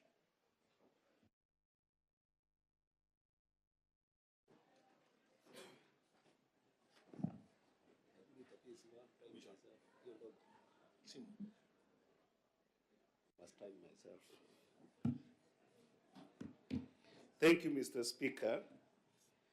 I appreciate the fact that yesterday we actually had a very good conversation around the idea of making the tenets of public health as devolve as much as possible. And I really did appreciate the majority together with the chairperson of health for bringing up a bill that wanted to start looking at how do we make even the healthcare institutions in this country more independent and more granular in terms of utilization of resources. But, Mr. Speaker, this is also an attempt. I think that this was a good attempt by both this committee, of course supported by the majority leader, to make sure that the vision of Article 43 of the Constitution on economic and social rights, Mr. Speaker, is entrenched. And in particular, the right to great healthcare services in this country. But, Mr. Speaker, this bill would not be a bill without literally revisiting Schedule 4 of the Constitution on the devolved functions vis-a-vis the national government functions. The national government function, Mr. Speaker, and I want to read Schedule 4, subsection 23, that says that for the national government, the only duty that are given in terms of health is national referral health facilities and health policy. But then if you look at part 2 of that schedule, Mr. Speaker, the county governments are given full mandate on promotion of primary health care. Now, Mr. Speaker, the core element of this bill, and I don't want to ignore any part as not important, Mr. Speaker, but the first important part of this bill for me is on the definition of primary health care services, which is found under Part 2, Article 4 of this bill, Sub-Article 2. And it says, the services referred to in subsection 1 shall include health promotion, prevention, curative, rehabilitation, and palliative services. Mr. Speaker, that part of the bill is directly akin to what Part 2 of Schedule 4 of our Constitution says, that county health services, including in particular promotion of primary health. I start having problems with this bill, Mr. Speaker, when you get to Article 13 of the bill. And that's why I was saying this is the core component of this bill, because it talks about management of primary healthcare services. It's not talking about policies. It's talking about the action element, the verb element. I usually have a problem with the verb, English verb. There's a joke that somebody was saying that when English verb says, Mr. Speaker, that he dances, you dance, and I dance, does it mean that the lady is dancing more than me? Because the verb here of being able to anchor the healthcare services in the country is the management of healthcare, Mr. Speaker. And then the definitive elements, the action elements, if you come to Article 13, B, it says we are going to have the ministry at the national level. One, providing standards, not giving policy directions, providing standards and guidelines to ensure that equitable primary health care services are delivered. Mr. Speaker, we are in a country that we know that health care has been an issue of marginalization to communities since independence. And here, you have got a leeway where you're giving a national executive to further marginalize counties. Mr. Speaker, Bill says that the ministry shall consolidate and analyze national primary health care data from the counties and ensure a timely transmission to stakeholders to use in decision-making. Where is the decision-making bit being done at the most, Mr. Speaker? It is at the county level. You channel data to go to the national government to make decisions that are going to be effective in the grassroots, Mr. Speaker. It defeats the purpose for which the Constitution was created, Mr. Speaker. Then it talks about facilitation of knowledge, it talks about providing capacity, and it talks about coordination by the National Treasury. Now, this entire section of the bill, Mr. Speaker, I want to persuade colleague senators. We simply need to edit this and say the ministry shall provide resources to be able to facilitate consultation at county levels. The ministry shall provide resources to consolidate and analyze national primary care issues at the county level. The ministry shall facilitate release of resources to county governments to be able to share dissemination of information at the local level. The ministry shall provide money to county government, Mr. Speaker, to be able to give technical assistance at the grassroots level. This is an issue that we cannot take lightly, Mr. Speaker. This is an issue that we must stand forth as a Senate and ensure that we are enabling money to go to the grassroots. Senator Eddie, would you wish to be informed by Senator Wombo? You know, the senator is my senior, Mr. Speaker, and is my leader in the House. I don't mind being informed by him. Proceed, Senator Wombo. Thank you, Mr. Speaker. I will inform the senator for Migori, not because I'm his senior, but because I think this.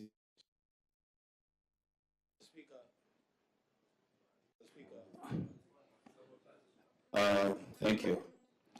Mr. Speaker, on the matter of the line that is taking, on the ministry providing money to county governments for facilitation to ensure the success of primary health care, I would rather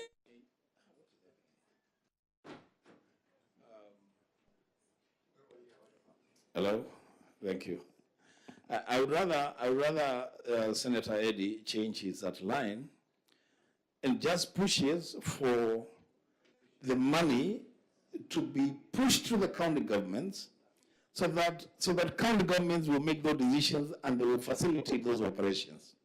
Because every time then that the county governments will have to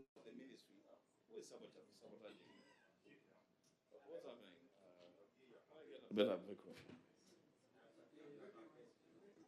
But Senator Wombo, I'm trying to struggle with your information. Because you're basically contributing. Mr. Speaker, just give the information. Yes, I will. Mr. Speaker, I just wanted to say that information is part of contribution. I just saying that the monies should not, the county government should not go to the ministry and the national government to get money to facilitate success of primary health care. That money should be devolved to the health sector. It's okay, it's a point of argument, the information is passed. I thank you. Senator Wombo, that is not information. I thought you are seized of certain information that will aid Senator Eddie in his contribution. But you are persuading Senator Eddie to take a particular line of an argument. That is not point of information, and Senator Eddie, you may proceed to actually disregard it. Thank you, Mr. Speaker, and I hope that in the same spirit, Mr. Speaker, you'll save me the 3 minutes that have been taken away, because I've got about, I had about 5 minutes to go and I was timing myself, Mr. Speaker, and you know I'm usually very keen on time. So, Mr. Speaker, on that issue, I wanted to tell my senior that I am giving this information in context because we had the BPS sometimes early this year, mid this year, I mean. And in the BPS, Mr. Speaker, the national government retained over 111 billion to healthcare. And the counties only received an average of about 46 billion. And that's why I'm saying that I would rather push that any function that we are creating here that is going to consume that money, including the council that has been created, Mr. Speaker, under Article 14, which you can see that their functionality, they are going to actually utilize this money. I would rather we push that money to go to the grassroots, Mr. Speaker. But I want just to finish this way, Mr. Speaker, because of time, in the next 2 minutes. Mr. Speaker, if you scan, and Senator Boni will tell you this, if you scan the health issues in this country, you can actually be able to categorize this health that we have. Today, if you go to our outpatients and inpatient data in our hospitals and health facilities, Mr. Speaker, 35% in the country is infectious diseases and communicable diseases. About 40%, Mr. Speaker, are diseases caused by lifestyle. About another 11%, Mr. Speaker, is an emerging component of health complexity in this country, which I will call accidents and injuries together with depression, Mr. Speaker. And then, if you look further, we have got a problem of health which people have talked about more, but then we have only about 5% that follows, which is hereditary diseases, Mr. Speaker. All these components of diseases, Mr. Speaker, there's something called placebo effect in health. They feel better when somebody talks to them on the grassroots or they go to institutions that gives them some environment that they feel better. All this, Mr. Speaker, cannot happen when you form another monster called a council of the national body, Mr. Speaker, that is going to consume money of this country, hypothesizing and talking about some ideas fed by some data, when you could actually be using that money, Mr. Speaker, to go to the grassroots and be able to be invested in proper healthcare intervention, Mr. Speaker.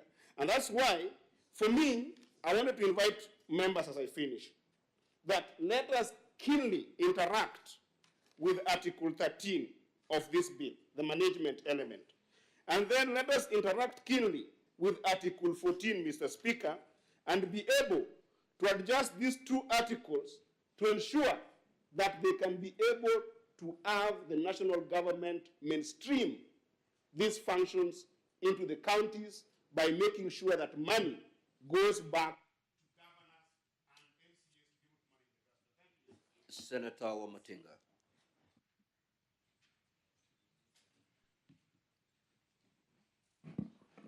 Thank you very much, Mr. Speaker, sir. I also like to support this bill, though with amendments. Mr. Speaker, sir, I'm persuaded to draw a parallel in some instances, especially clause 14. As much as this bill is a move in the right direction to ensure that we strengthen the basic health structures by promoting indigenous or local based knowledge, harvesting from the village level, it is important that we put also the right structures in place. Mr. Speaker, sir,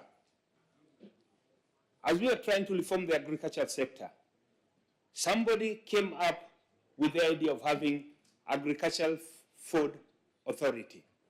Mr. Speaker, sir, previously we had various boards that were responsible for streamlining various crops across the country. In this bill, Mr. Speaker, looking at clause 15, it is indeed very important, and having noted that, as has been said before, that health is a default function, and we therefore need to reinforce it, we should do everything possible to ensure that we reinforce it at the grassroots level. As we're doing that, Mr. Speaker, it is important that we avoid the overlap by forming another national body in terms of, as referred in clause 14, which will not only see to it that we are incurring a lot of expenditure, and we know, Mr. Speaker, sir, one of the biggest problems we have in this country is the recurrent expenditure. Mr. Speaker, sir, why would it make any sense that we form such an important law, put a move, the right move towards universal health care, but impede the same by forming a national controlling body in a default function? We know, Mr. Speaker, sir, up to now, aligning the national government and the county government through policies and frameworks that have been put in place has been hampered a lot by some of the bodies that we've put in place in the name of streamlining or even giving the policy direction. What we have managed to do, Mr. Speaker, is to create another bottleneck. This bill, Mr. Speaker, sir, being a very, very important bill towards achievement of universal health, it will be important for us as senators to ensure that we do not create another bottleneck that will hamper the already disadvantaged health sector.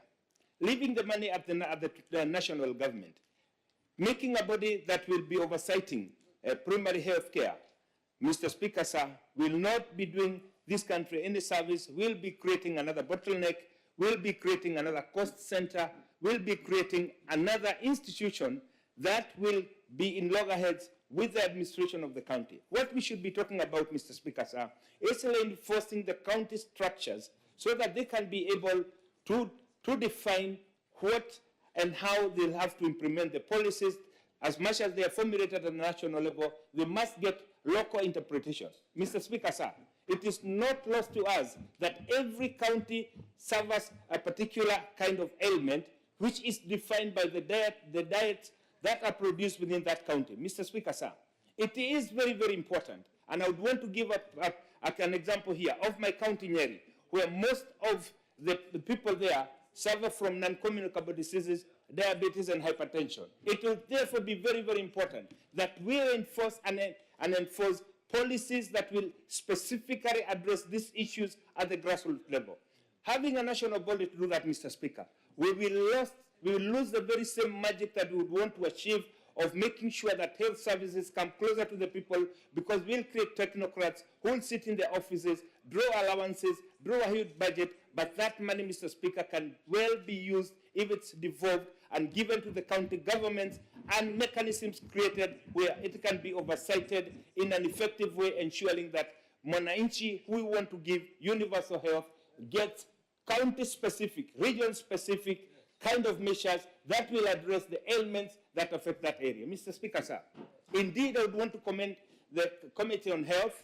I would want to commend the government for the political goodwill that it has up to now demonstrated, but we must also ensure that we put the right framework in place so that it doesn't get abused in the process, so that we do not get, as it happened, Mr. Speaker, and you were a governor then, when the national governments came and said, buy all these kind of machineries, where the county governments could not even operate them, where they did not have the technical capacity to run those machineries. Mr. Speaker, sir, it is the laws that we make in this house that will promote democracy. Our role as a Senate is to ensure that democracy thrives. 10 years after democracy, after devolution, Mr. Speaker, sir, the question of how much have we been able to achieve is still a question that we must answer.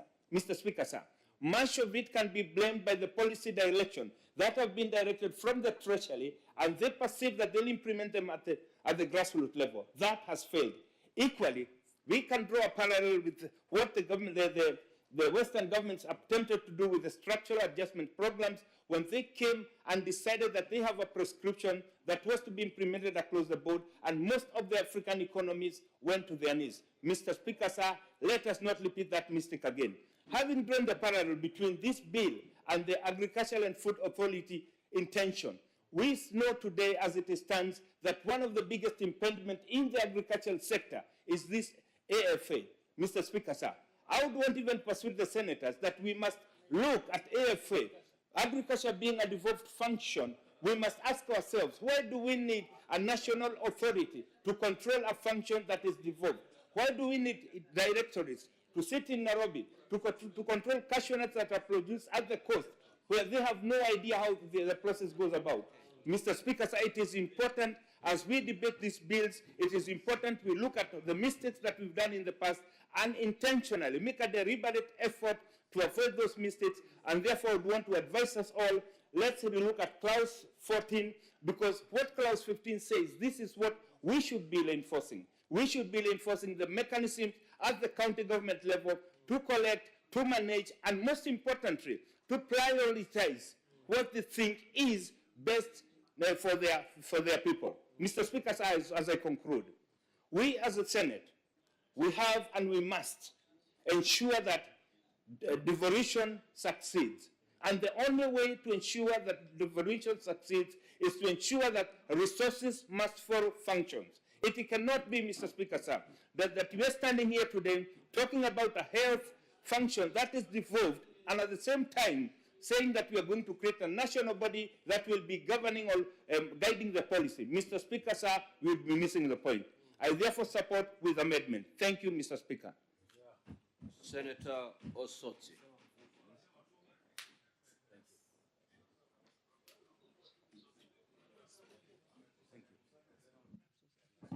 Thank you, Mr. Speaker. Mr. Speaker, I have listened very carefully to contributions of members here, and clearly we will all agree that though the intention is good, this bill, just like the other bill, requires some panel beating so that it serves the purpose that was intended.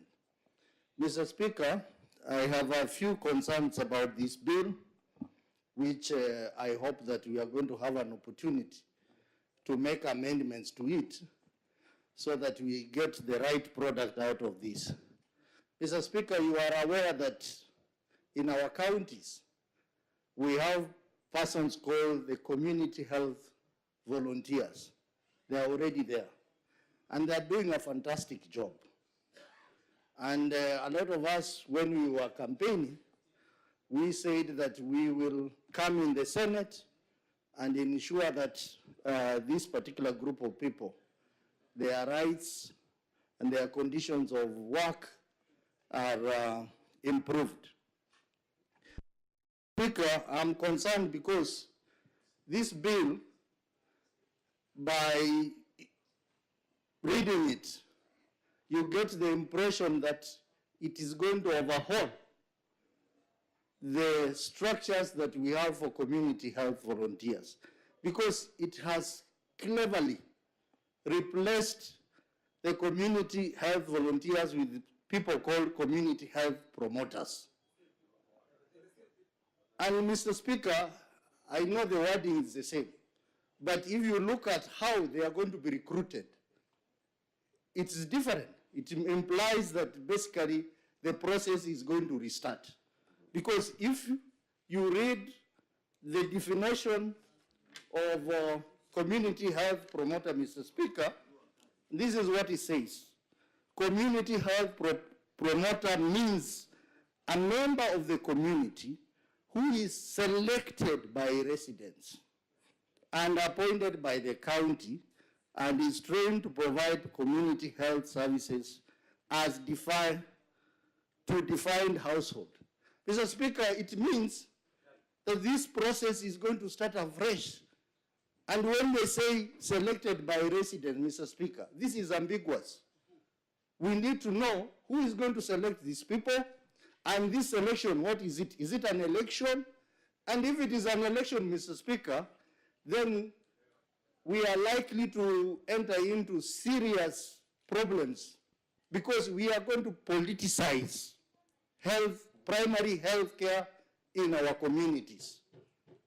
Because election means, Mr. Speaker, that there will be a political process to get these people. And colleagues, I want to urge you, let us look at this thing, because we are going to make governors more powerful than ever before.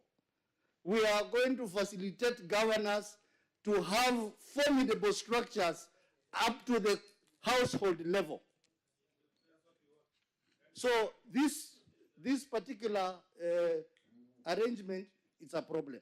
And this bill is not telling us what it's going to do after coming up with this structure. What is going to happen to the community health volunteers who are there? I think we need to put an amendment to ring-fence. Senator Sotsi, would you wish to be informed by Senator Eddy?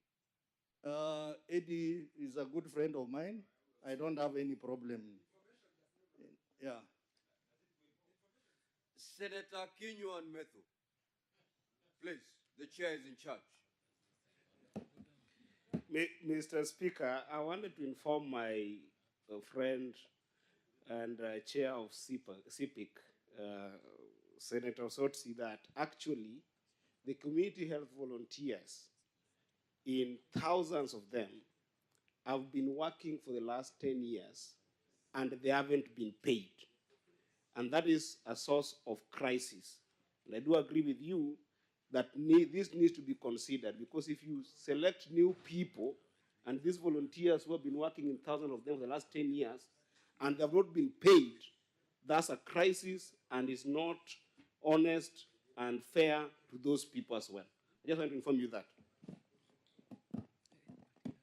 Thank you. I think that's precisely clear, that there are outstanding matters that needs to be handled, even as we think about recruiting the health, community health promoters. We need to look into their welfare. If it is payment issues, have they been paid? And what happens with those who have been there? So that is not clear in this bill. Mr. Speaker, we must also appreciate Senator that Kinyo, Senator Sotsi, would you wish to be informed? No, we do not have that provision. Can you proceed, Senator Osotsi?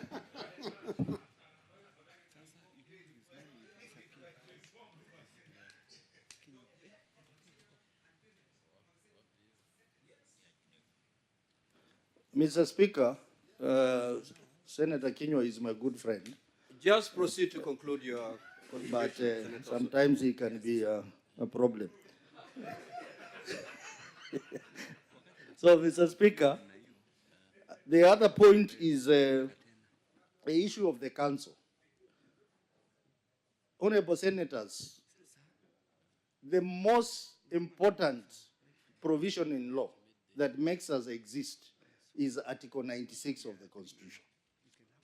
We exist here to protect our counties, to protect devolution. But when we are presented with pieces of legislation like this, that is proposing to claw back the gains we have made in devolution, some of us get sad. I want to request all of us, regardless of our political affiliation, please, please, let us not pass any law in this house that claws back the gains of devolution.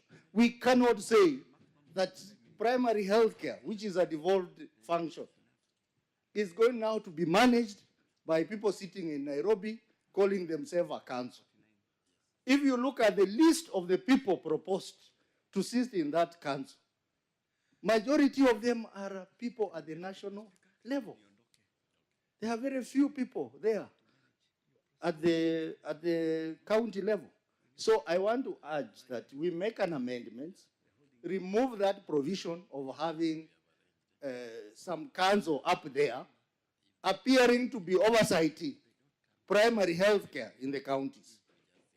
It will be a sad day. I know we have pressure to pass this law. But we are not going to die because we have not passed this law. Let us take our time, make appropriate amendments, improve on this bill, and pass it for the sake of our people, for the sake of our counties.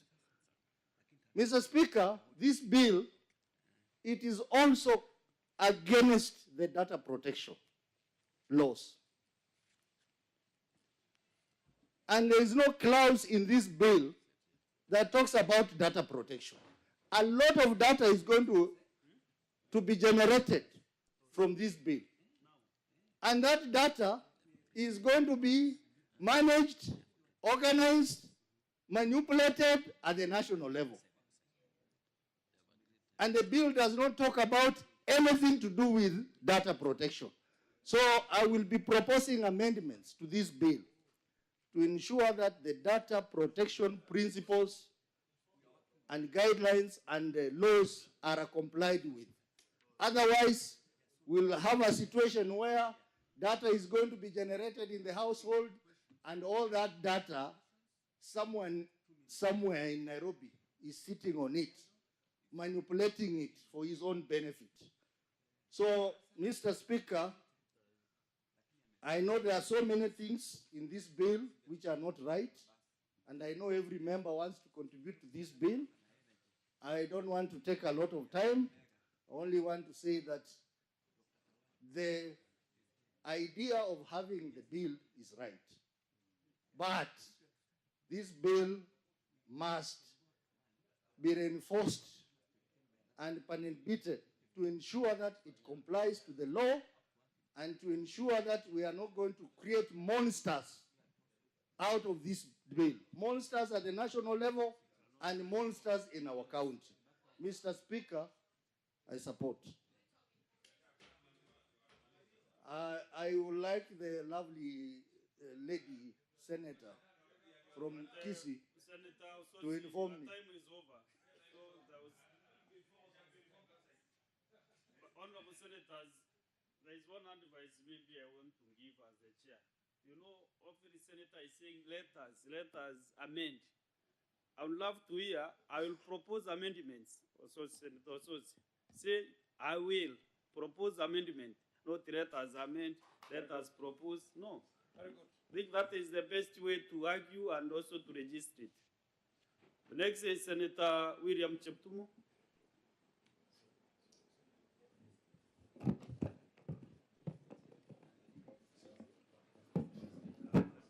Thank you, Mr. Speaker. Mr. Speaker, I rise to support this bill. And as I do so, Mr. Speaker, I would like to refer to Article 43 of the Constitution, which, in my considered opinion, places duty on the national government, on the county government, institutions of parliament, like the Senate, to ensure that, Mr. Speaker, we achieve universal health care. And that responsibility, Mr. Speaker, as provided by the Constitution, is an attempt that has been made severally. Members have been able to submit in this House that for the last 10 years, efforts have been made to achieve this universal health care, but has not been possible, Mr. Speaker. This piece of legislation, Mr. Speaker, is a further attempt by the government to ensure that, Mr. Speaker, we achieve the universal health care. And, Mr. Speaker, I support. And if you look at the objective of this bill, Mr. Speaker, that is clause 3E, is to provide for the role of community health officers, community health assistants, community health promoters in provision of community-based primary health care services. Mr. Speaker, this could actually be the first law in the country to take that role of ensuring health is achieved down to the villages and to the households. So, Mr. Speaker, it's a very, very progressive law.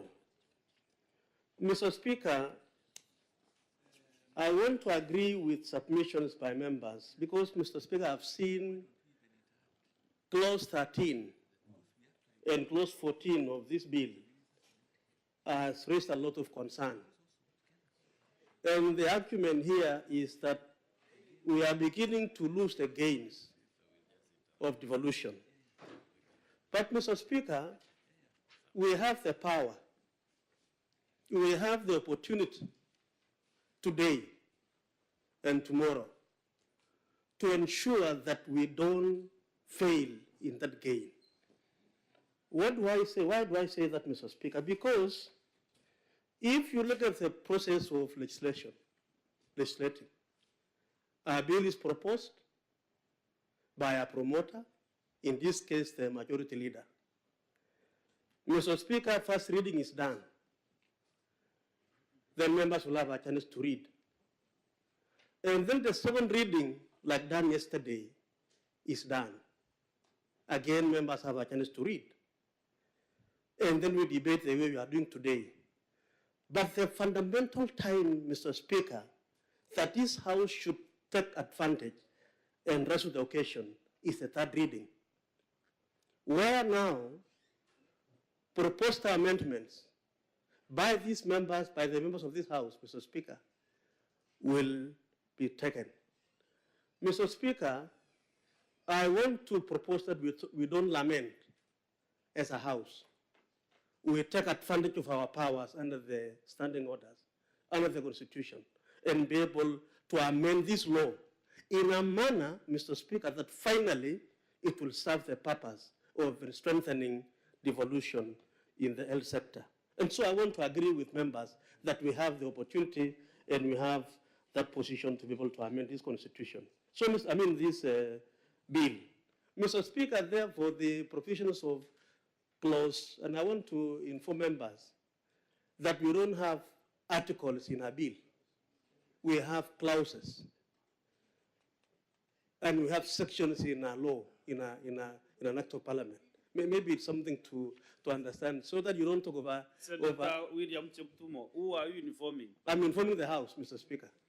Because I can see your eyes are directed to Senator. To everybody in the House, Mr. Speaker. So it's about. Yeah, I'm informing everybody in the House, Mr. Speaker. For those who know, I confirm.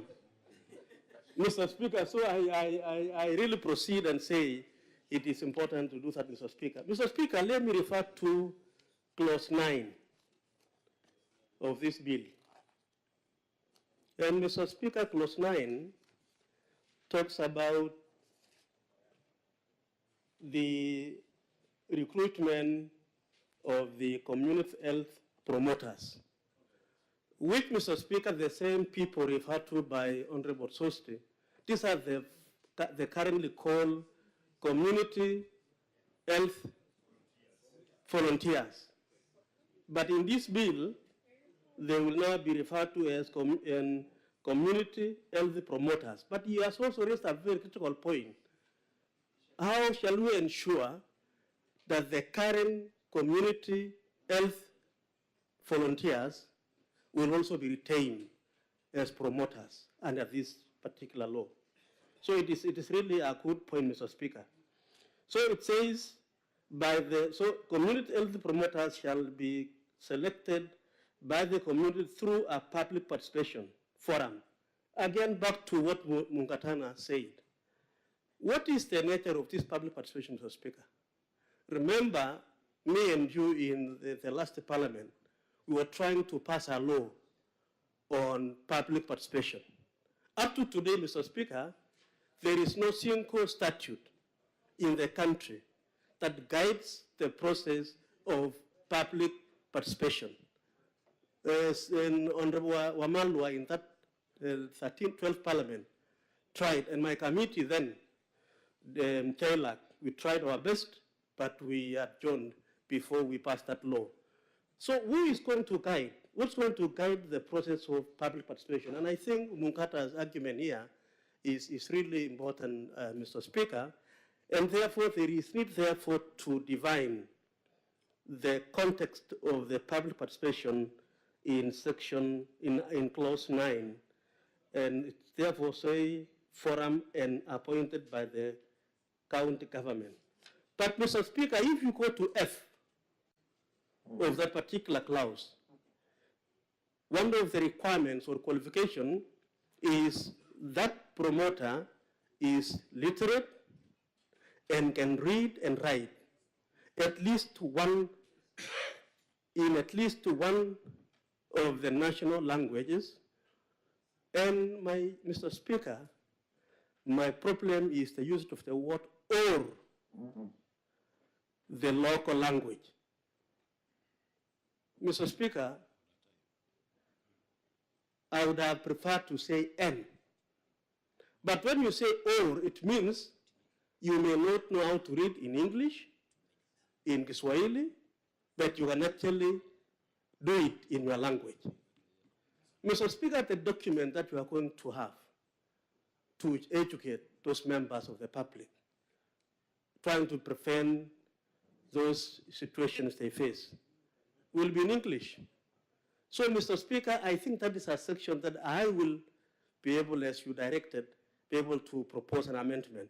So that, Mr. Speaker, the local vernacular alone can definitely not be a requirement for one to be promoted, to be appointed as a promoter of community healthy worker in our communities.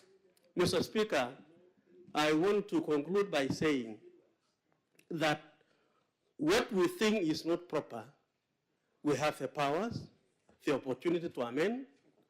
What is right, we pass as it is, but I want to thank the President of the Republic of Kenya, Mr. Speaker, because he has come out clearly wanting that we achieve universal health care in this country. And that's now why, Mr. Speaker, we have 4 legislations before Parliament, so that, Mr. Speaker, we are able to participate.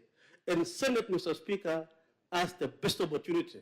And I'm happy I'm serving as a senator of Baringo at this time, because this is when we are going to pass a law that is going to ensure universal health care is achieved in our counties. Mr. Speaker, I support. Thank you, Senator Cheptumo. Now, let the House benefit from a medic. Senator Mboni Karare, the Majority Whip.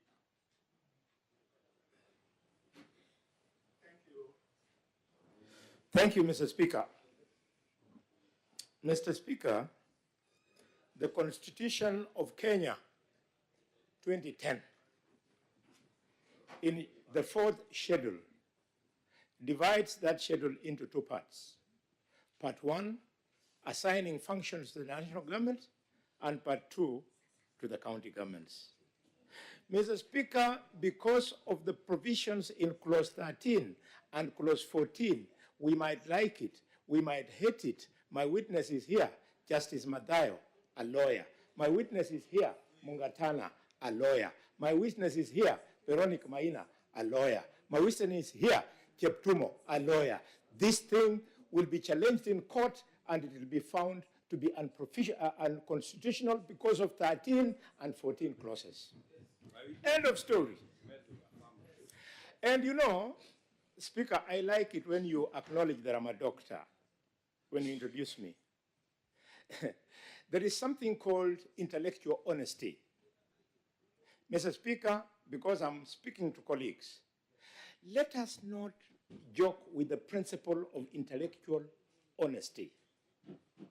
When you acquire ideas, you analyze ideas, you transmit those ideas to the public the way we are doing it, you must do it honestly.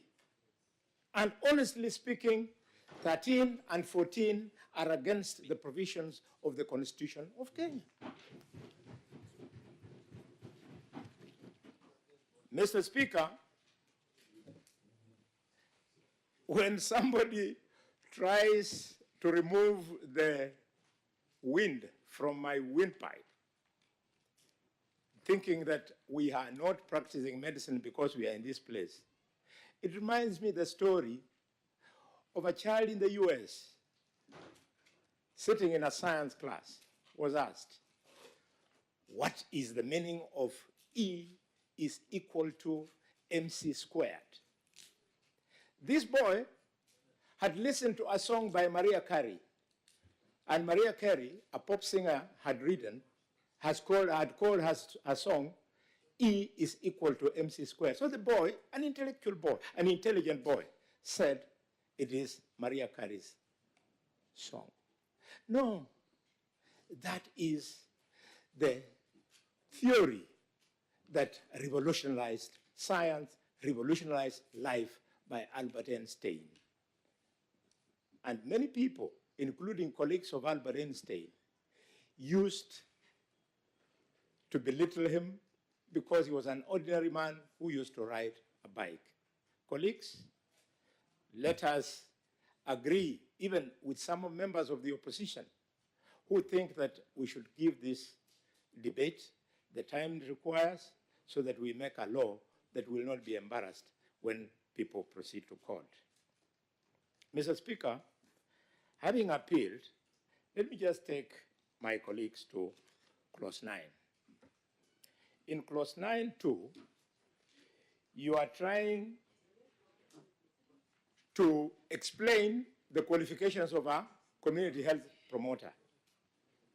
And you say in D that it must be somebody who understands the role of a community promoter. You go further and say that it must be a resident of a respective community.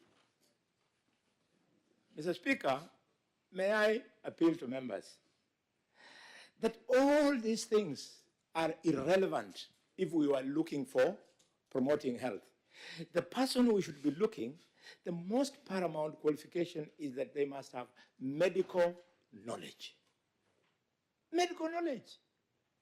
Even the so-called the community health volunteers are people who have got some degree of medical knowledge. When Senator Osoti speaks to the issue of data protection, did you know that long before the law of data collection came into power, all medical practitioners take a Hippocratic oath meant to ensure that the knowledge they have about you, they don't share with other people. It remains patient doctor, patient medical practitioner, confidential issue.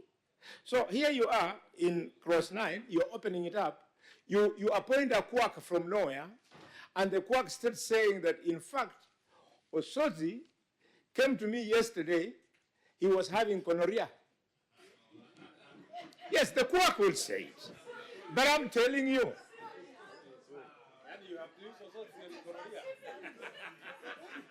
They say, this is serious. They say, in fact, that girl who is 18 years old, Mr. Speaker, I have known from the records that the girl has sickle cell.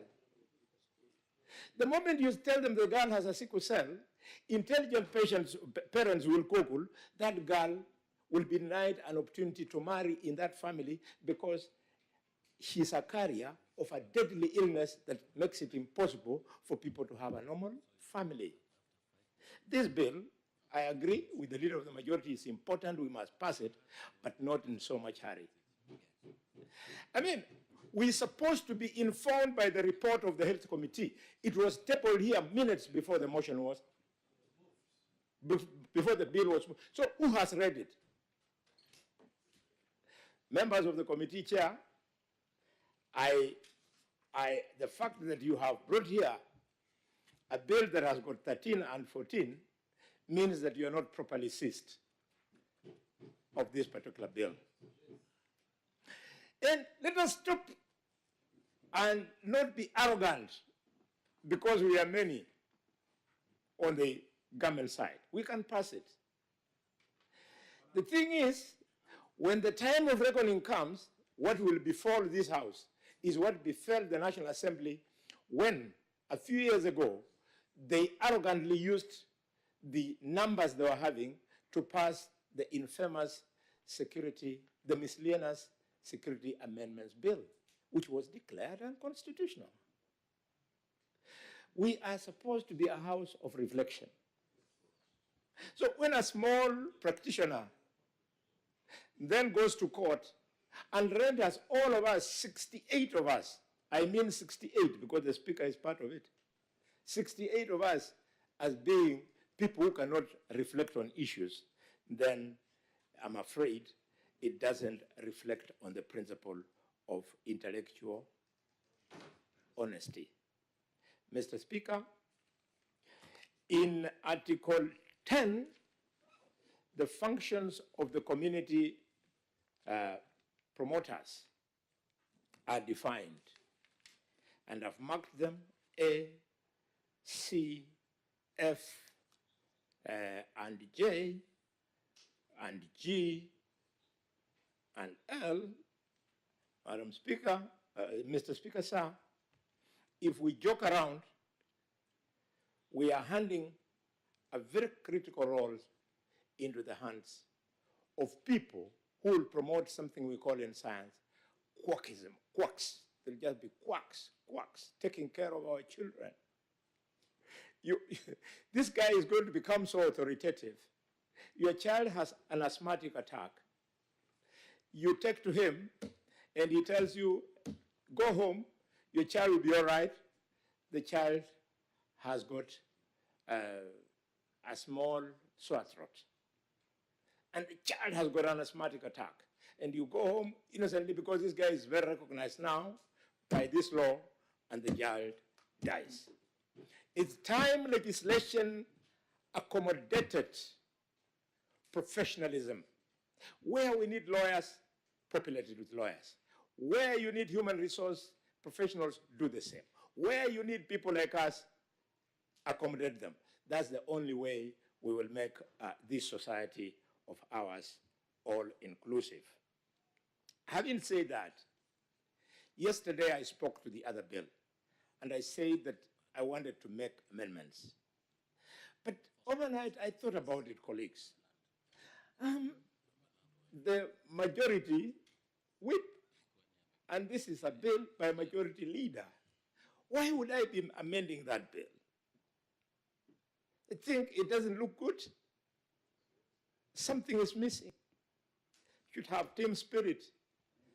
Yeah, so that people know what's coming. If I'm whipping members to come and vote on a bill, and I'm the one who is moving amendments, then am I really part of the team?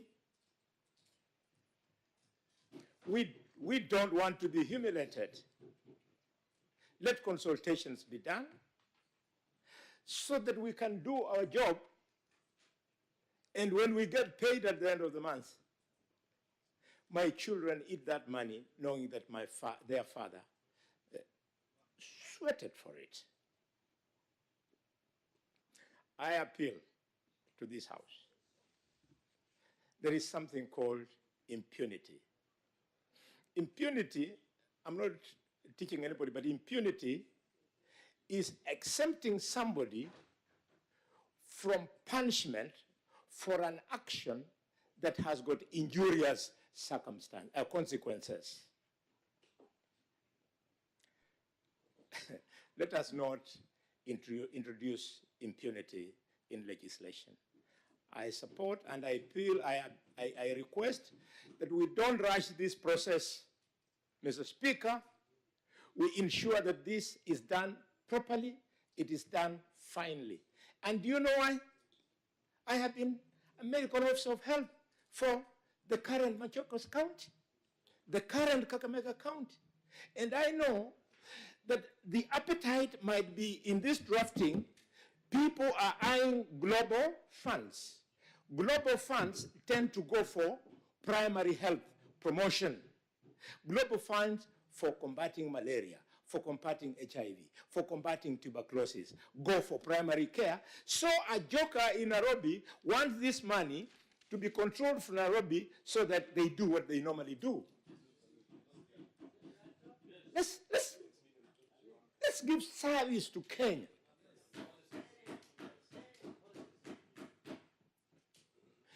Some of you come from places like Kiambu, places like Machakos, Kakamega, where literacy levels are very high and poverty levels are reasonably lower. People in some counties, Turkana included, with due respect, must be protected by the legislation that we make. With those many remarks, Mr. Speaker, I support and call for caution. Senator Agnes Kavino.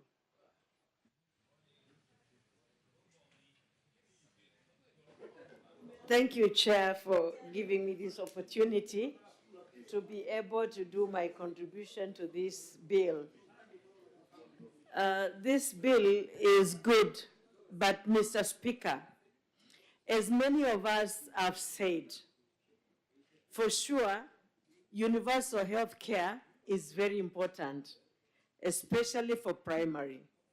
But Mr. Speaker, these people we are calling CHVs, Mr. Speaker, they've been working for the last 10 years.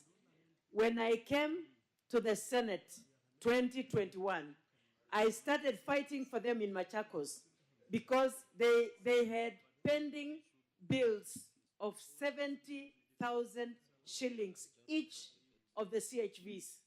And to date, Mr. Speaker, they have not been paid. When I make noise as a senator, they are given 1 month salary, which is not really a salary. They usually given a token of 2,500, which is not enough even for them to walk around checking the people at homes. And Mr. Speaker, these people do a lot of work because they volunteer, walking house to house to check who is sick and what. Mr. Speaker, can you protect me from the senators? All the senators consult in low tones country. Thank you, Mr. Speaker. Because of that, before we change the name of the CHVs to to community health promoters, kindly I would ask the one who has brought this bill to make sure that those CHVs are paid fully. Secondly, they are the ones who should be reinstated to these positions before others are picked. Because they've been volunteering, they work almost for free. Because what is 2,500? Because that is what they earn, that is what they are paid. And to date, in my county of Machakos, and I believe even the rest of the counties, these people owe the county governments a lot of money. Because they keep on calling me personally. I don't know if the other senators keep on receiving these calls from them. So I would say this bill is not bad, but a lot of it, the laws must be changed to fit the people, because we are defenders of devolution as senators. And so we should not allow anything that will not promote our counties to be passed in this house. As Senator Boni Halwale has said, there's a lot of illiteracy, but I want to tell him in Machakos is not much. If Kakamega is much, people are educated now, and I don't even think in Kiambu is the same, but I get his point. His point is we pass this bill and it falls in the hands of people who don't know what they are doing. They'll implement things which are not good and which are not right. As he has said, somebody might be having asthma, and then the health community workers think that it's just a normal cold. And they send them home and that person dies. Because that time they need urgency, they need the attention of the doctor. So even as we pick them, would also support that we check on their medical background, or even they are taken on special programs to understand elementals of health, so that they can be able to help our people. Mr. Speaker, I say like the rest, let's not rush this bill. Let's look at it properly and do a good work which will help our counties. Thank you, Mr. Speaker. Thank you, Senator John Meru.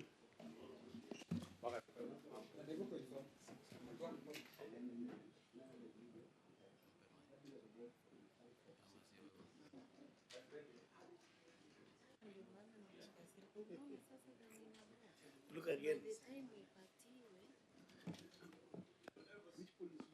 Thank you very much, Honorable Speaker. And I also rise to support this particular bill. I think as a House, Honorable Speaker, we have built consensus that this is a very timely bill. The leader of majority was able to elucidate on the reasons why we actually feel that this is a very timely bill, and we need to do justice, just as my colleagues have referred to.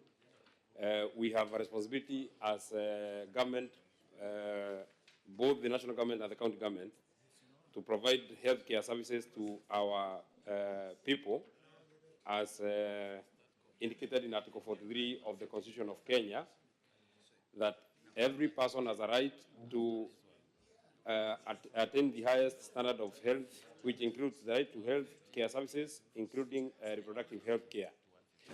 Honorable Speaker, it's not a preserve of the national government, it's not a preserve of the county government, it's a preserve of everybody who has a responsibility to ensure that we give this kind of a service. Honorable Speaker, I am very impressed that, and my colleagues have actually spoke to the issues that are around this bill and the objects as to why we believe and we want this bill to come to force. And also our, the issues that we find in the bill that needs very serious panel beating, Honorable Speaker, that primary health care services shall be accessed at a community and health facility in accordance with this act and any other written law. Honorable Speaker, I will not want to be able to explain why health is something that is so serious, and I said it yesterday when we were dealing with the other bill, Honorable Speaker, because none of these people who are in here, including Dr. Halwale, who is a medical doctor,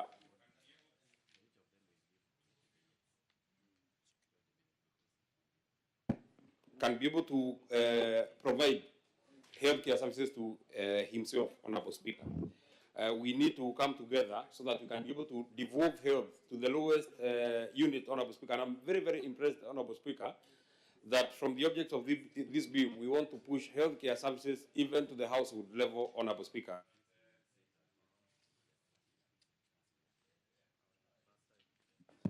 That community health promoters, Honorable Speaker, will be able to come to the lowest levels, Honorable Speaker. They will be able to come and meet you at your home, Honorable Speaker, and that community health care services will commence at the household, Honorable Speaker. My colleagues have spoken that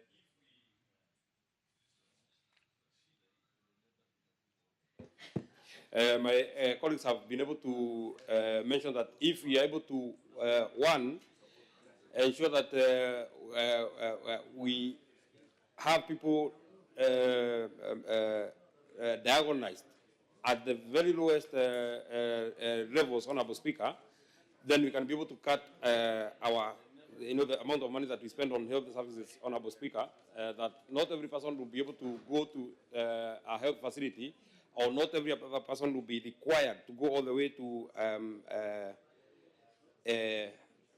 a health facility, Honorable Speaker. Health education, Honorable Speaker, is something else that we've spoken. Senator Danson Manzo, when he was speaking, Honorable Speaker, he was able to elucidate here that when we had Corona, Honorable Speaker, and people, issues to do with hygiene and cleanliness were taken to the grassroots, Honorable Speaker, diseases greatly reduced, and very few people are now visiting hospitals, Honorable Speaker. So this health education and promotion, Honorable Speaker, is something that needs to go to the grassroots and the lowest level, Honorable Speaker.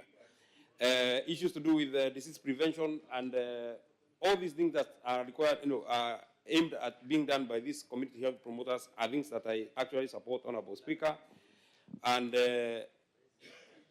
secondly, Honorable Speaker, where I actually feel, just as my colleagues who have spoken here, we need to be a bit more careful with this bill, Honorable Speaker, because we are not deficient in terms of our laws on who is that person that has been charged with the responsibility of providing primary health care, Honorable Speaker. Because,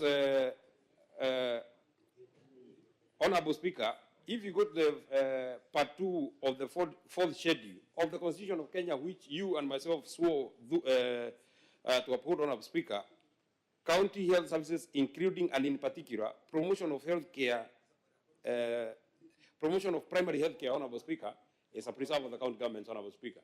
It is then out of this, Honorable Speaker, that I am finding myself a bit conflicted that we want to legislate to remove powers from our devolved units and then take them back to the national government, Honorable Speaker, in the sense that if you look at Object 13 of this particular bill that we are speaking about, Honorable Speaker, the role of the ministry responsible, or the role of the Ministry of Health, Honorable Speaker, we are creating another monster, Honorable Speaker, and we are creating another center of power, Honorable Speaker, in the Ministry of Health of issues that are supposed to be dealt with by the county governments. Honorable Speaker, if I look at just number 3 of this particular provision, Honorable Speaker, the other two have been spoken to by some of my colleagues. consolidate and analyze national primary health care data from the counties and ensure its timely transmission to stakeholders. Honorable Speaker, the National Ministry is taking data to analyze so that they can transmit to the stakeholders. Who are the stakeholders in provision of primary health? Is the county government. So you are picking information from the county government so that you can transmit it to the county government so that the county government can be able to, the second thing they are saying is that so that they can use this for decision making, Honorable Speaker. Why are you, why are you doing something that you are not supposed to be doing? Why are you taking data to the people that you are supposed, are supposed to keep this data, Honorable Speaker? Who are these people, Honorable Speaker, that are taking this data, Honorable Speaker? I mean, we are not, we are protectors of devolution, Honorable Speaker. We cannot legislate, Honorable Speaker, to say that we want to remove powers from the county government, and the Constitution has given them this power. Honorable Speaker, if you look at, again, Object 14 of this particular bill, Honorable Speaker, and I'm very happy that the committee has made this observation and this amendment. Even on the face of it, out of the 6 or 7 people that are in this thing that we are calling Primary Healthcare Advisory Council. And Honorable Speaker, those of us who have been here, not for a long time, Honorable Cheriot and Honorable Kenyo have been here, and Honorable Lelegu with this one. They have, when they hear about an advisory council, it is that advisory council that had arrested Honorable Dr. Lelegu when he was coming to this house, Honorable Speaker. The National Security Advisory Council, Honorable Speaker. A jargon that does not exist in law, but some people just want to, form something and they keep power to themselves. This Senator Kinyua here was being hunted by Raikakazer in the last parliament, Honorable Speaker, because they don't want him to come to parliament, Honorable Speaker. And then we want to form another thing here that we are calling the National Primary Healthcare Advisory Council, and Dr. Lelegu is here to support, and Senator Kinyua is here to support, and Aaron is here to support. We are not very happy, Honorable Speaker. It is Aaron here who said, and someday a leader from the opposition said, government is its own children. Honorable Cheriot here, that time said that the National Advisory Council is not a creation of law. Just the same way that this thing should not be a creation of law. Why are we taking so much power to the national government? And this is Senator Rengo, what is your point of order?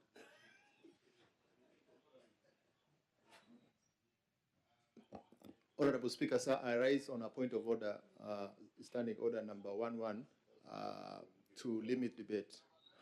We have sat here for about 3 hours, Senator Rengo, and the system is failing us. just have most your of us. seat. I put the house in order again. There is something on. I have a communication to this house.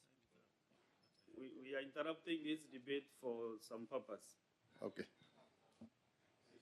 Your time is over, Senator Meadow. Your time is over. The right was then. Your time is up. I am reliably informed. And also you made your point. Don't rave on the points that you made.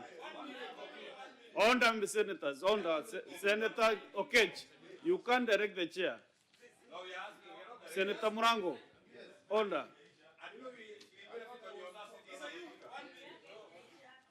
Your time is over.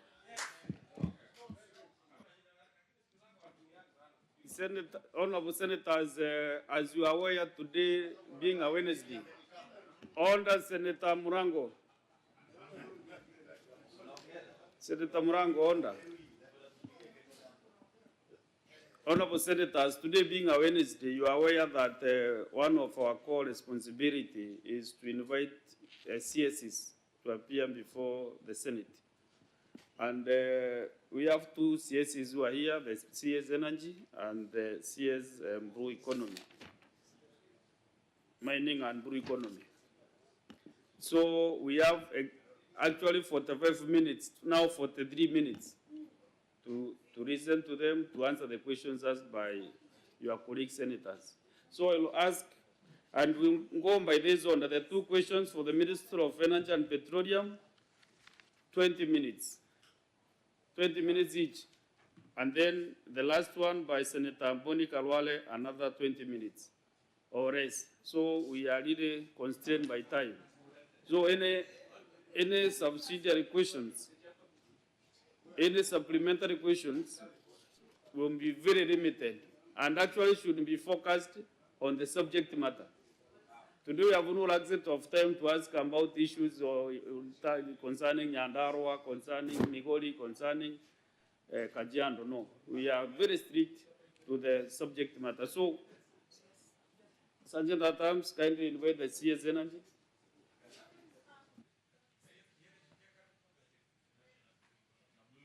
The interrupted debate will proceed in the afternoon session, 2:30 p.m.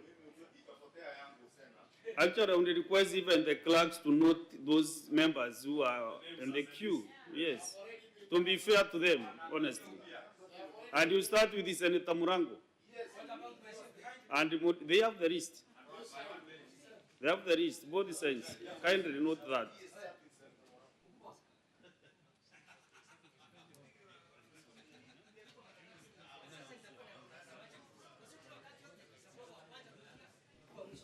Oh. I understand you want to start with the CS Burikonu. Is that? Okay, fine. Because I thought, yeah, on the senators, I want us, we didn't want to invite the CS Energy, and I thank you for creating time. We know we are in the borders of Kenya, but thank you for creating time to come and also enjoy the heat in Turkana. So, CS, thank you very much for your time. And I want us to go straight to the question by Senator Renku Orekanal.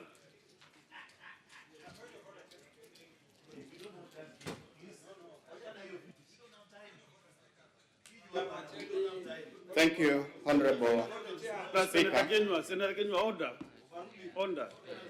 Proceed, Senator Renku. Thank you, Honorable Speaker.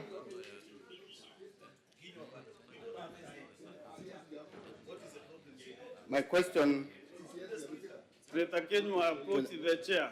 To the Cabinet Secretary, what is the status of compensation by the Kenya Electricity Transmission Company Limited, KETRACO, to landowners affected by the construction of Uma University Namanga, Uma University Konza, and Emali Loitoktok electricity transmission lines?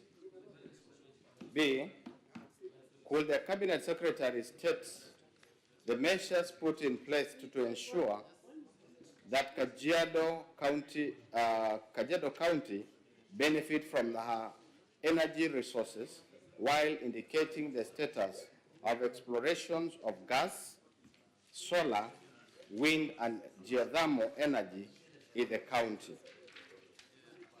C, could the Cabinet Secretary provide details of corporate or social responsibility, CSR, agreements between the National Oil Corporations of Kenya and local communities in Magadi, in Kajiado County, with regards to the Lake Magadi oil exploration, noting that phase 3 of the project is about to commence and the community is yet to benefit since the commencement of the exploration.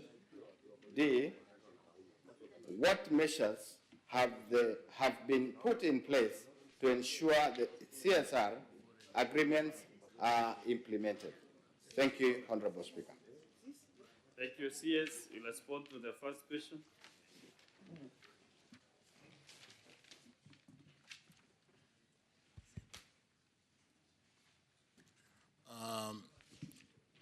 Thank you, Honorable Speaker, and nice to be here in Lodwar, appearing before Senate Mashinani, and I want to really congratulate Senate for bringing us to Lodwar.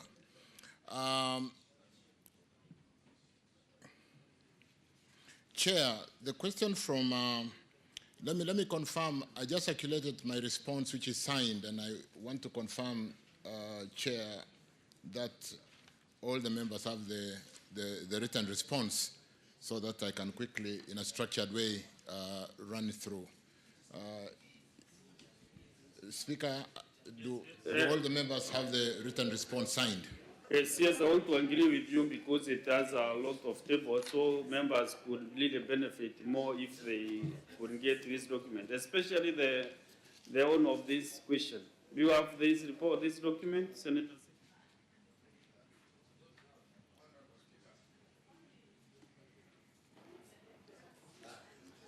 Thank you, Speaker. Let me start while. Sorry.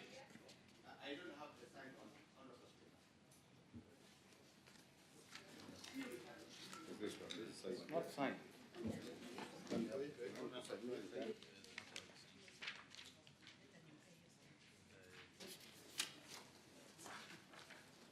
Thank you, Honorable Speaker. Let me thank Honorable Lenku Seki for the question in the order paper number 36. And Speaker, let me respond as follows.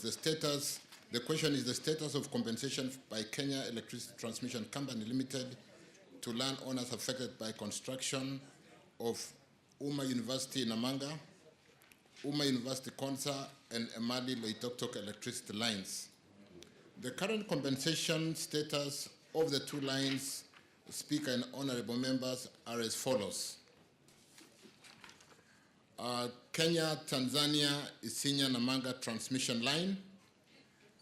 The project affected person compensation status is as shown in the table where with the 502 persons who are project affected person, 297 have been fully compensated, which represents 59%. Those offer accepted, payment and being processed are 19. Offer accepted and the registration of the easement is in process are 18, another 4%. Offer accepted with incomplete documentation, 6, which represents 1%. Offer rejected, and we are working with the ministry staff to make sure that we do get through those 11 easements at 2%. Offer letters issued yet to be returned, 116. Other absentee landlords with succession issues and so on and so forth are 35. That is the 502 project affected persons on that corridor, which will facilitate the interconnector between Kenya, Tanzania through Isinya. In terms of payments, as of June 27th, we have already, there are payments for land and payment compensation for crops and structures. And I've equally shown the compensation that has so far been paid and what is outstanding in terms of deficit. And we are working to provide the budget. So in terms of land, Honorable Speaker, we have a total estimate of 1,300,336,946. The payment so far made is 1,076,592,276, with a deficit of 233,744,670 in terms of deficit, and we are working to make sure we do get funding because this line is critical. Tanzania needs an interconnector because they want to pick some power through Kenya from Ethiopia. In terms of structures, Honorable Speaker, we have so far compensated, we have a budget of 37,886,902, and so far paid for structures is 36,681,379 cents, and we have a deficit which we are also working on of 405,522. In terms of the crop for the way leaf, because we would normally buy the way leaf and pay for the crops or compensate for the crops, we have a total cost estimate of 277,817,105. So far, we have paid 223,951,905 paid, and we have a deficit of 3,865,200 shillings. And we are also working on that to make sure we do have the full allocation so that we can do full compensation, because we plan to finish that line in the next 2 months. In fact, we were targeting end of October to be able to commission that line. And the total, Speaker, is the total budget for that route is 1.5 billion, 1,565,240,953.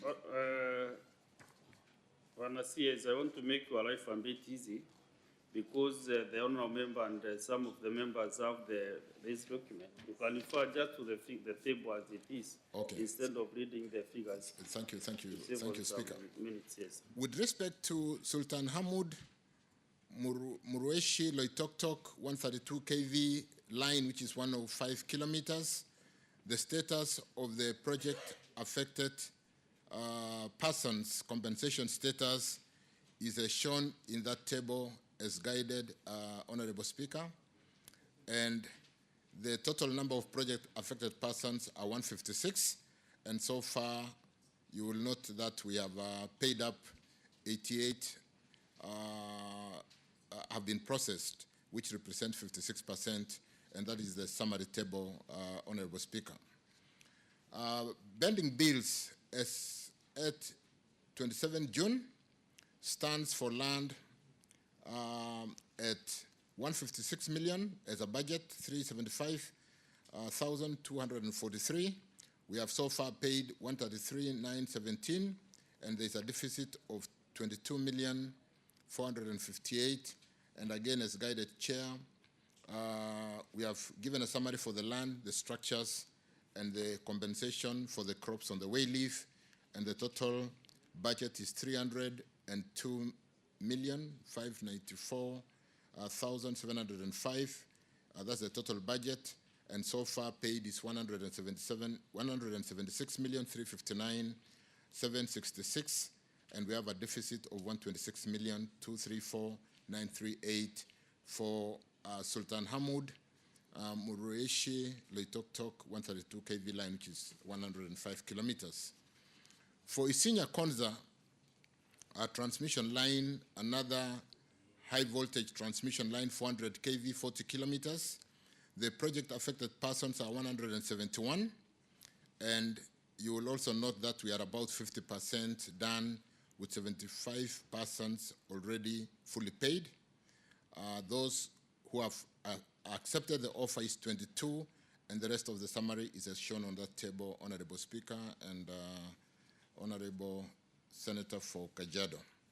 The pending bills are shown on the table below that, which with a summary of 541,843,783, and total payment so far standing at 263,692,882, and we have a deficit of 278, which we are also working on.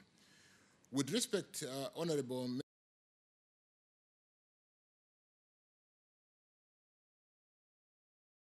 resources, while indicating the status of exploration of gas, solar, wind, and geothermal energy in the county, I want to confirm that Kajiado County is truly endowed with solar, wind resources. Already 100 megawatts is being harnessed by Kipeto, a concessionaire who has been dispatching 100 megawatts of wind. We have 25 megawatts at Ngong, which is harnessed by Kengen. And those are already operational. We also have 50 megawatts of wind power from Chania Green, which is under development with construction works at preliminary stages. There are plans to increase generation from Ngong Wind power plant by additional 11 megawatts by Kengen. In terms of solar energy, Honorable Speaker and Honorable Members, the Ministry has implemented a program of installation of solar PV in public schools, health centers, police stations, and we have an aggressive program to make sure we do cover all the public institutions which are not covered with some serious maximization on the transformers already installed on the ground. In terms of geothermal, Kenya has a potential of generating up to 10,000 megawatts. Among the sites with potential for geothermal is Mount Suswa and Magadi in Kajiado County. Exploration and development is expected to be done by the private sector, and power will be procured based on evolution of demand as per the least cost power development plan. Finally, some 459 residents, stroke customers of Kajiado living along the 400 kV line, that's the Kenya-Tanzania interconnector, are already benefiting from connection of electricity under the last mile connectivity, which is a CSR project. And like I've confirmed, we are working on an aggressive program to make sure that all the public institutions are connected.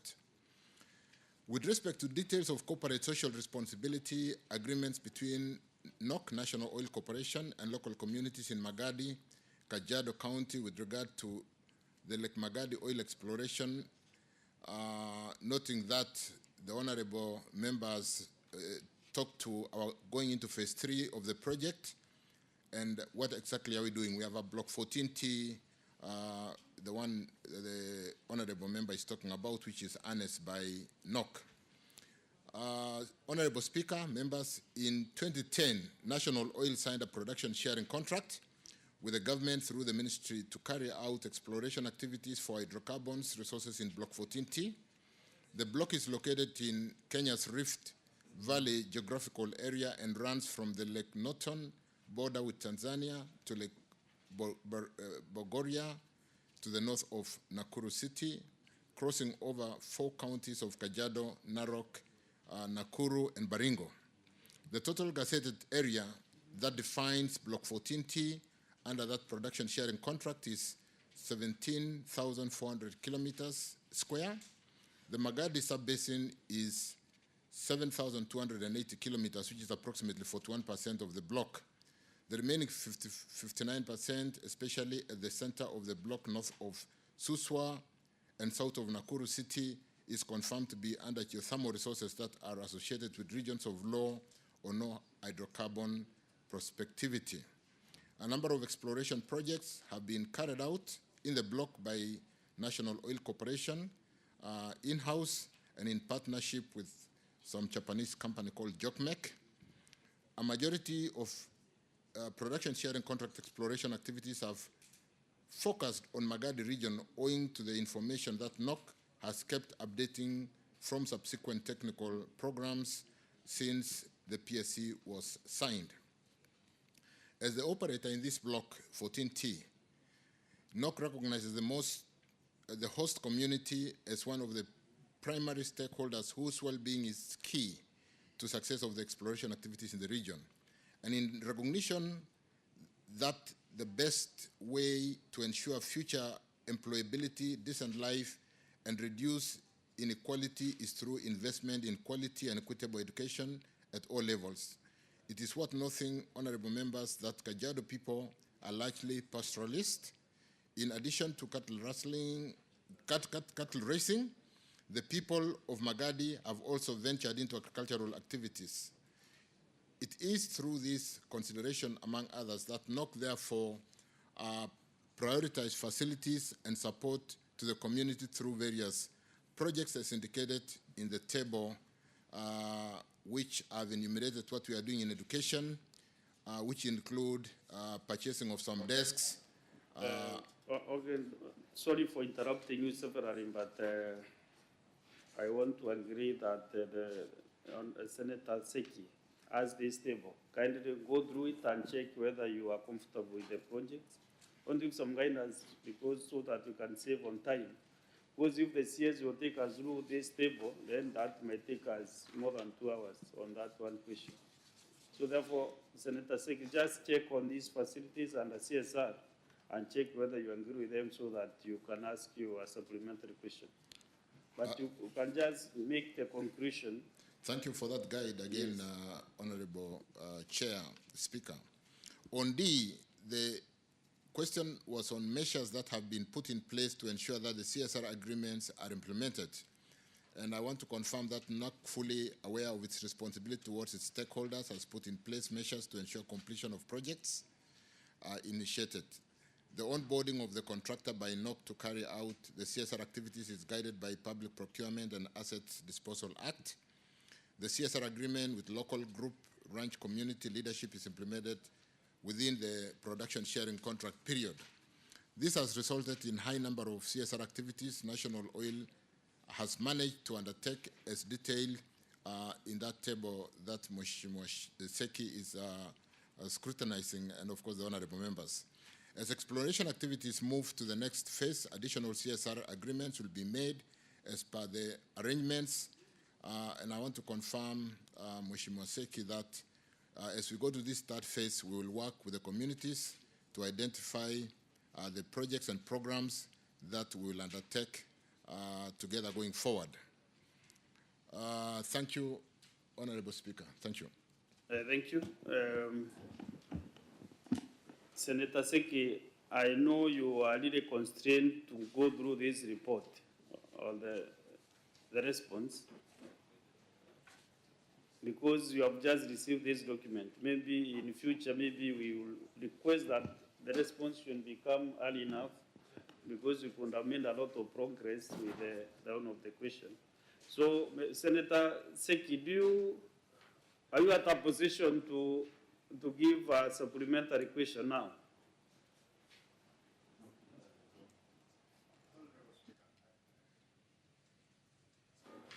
Honorable Speaker, I think it's good that we give members who have supplementary questions, then I come later. So do you have any? Yes, I do. That. Yes, I do have. Yes, I have. You know, this is your question and we are really constrained by time. If you could just go... Let me give Senator Perez, then I will definitely come in. Senator Perez Tobiko.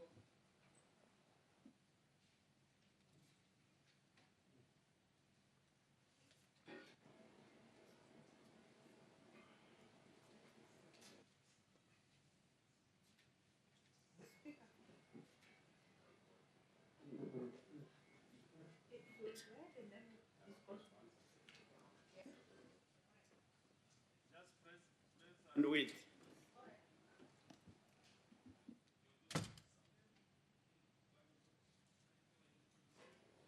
Thank you, Speaker. Speaker, I see that the Minister in his response has said that a number of residents of Kajiado County who are living along the Kenya-Tanzania interconnector are already benefiting from connection of electricity under the last mile connectivity project, which is a CSR project. Mr. Speaker, this line crisscrosses Kajiado in many parts. The line comes from Konza City across Isinya, joining the Kajiado line. There is a line going towards Namanga.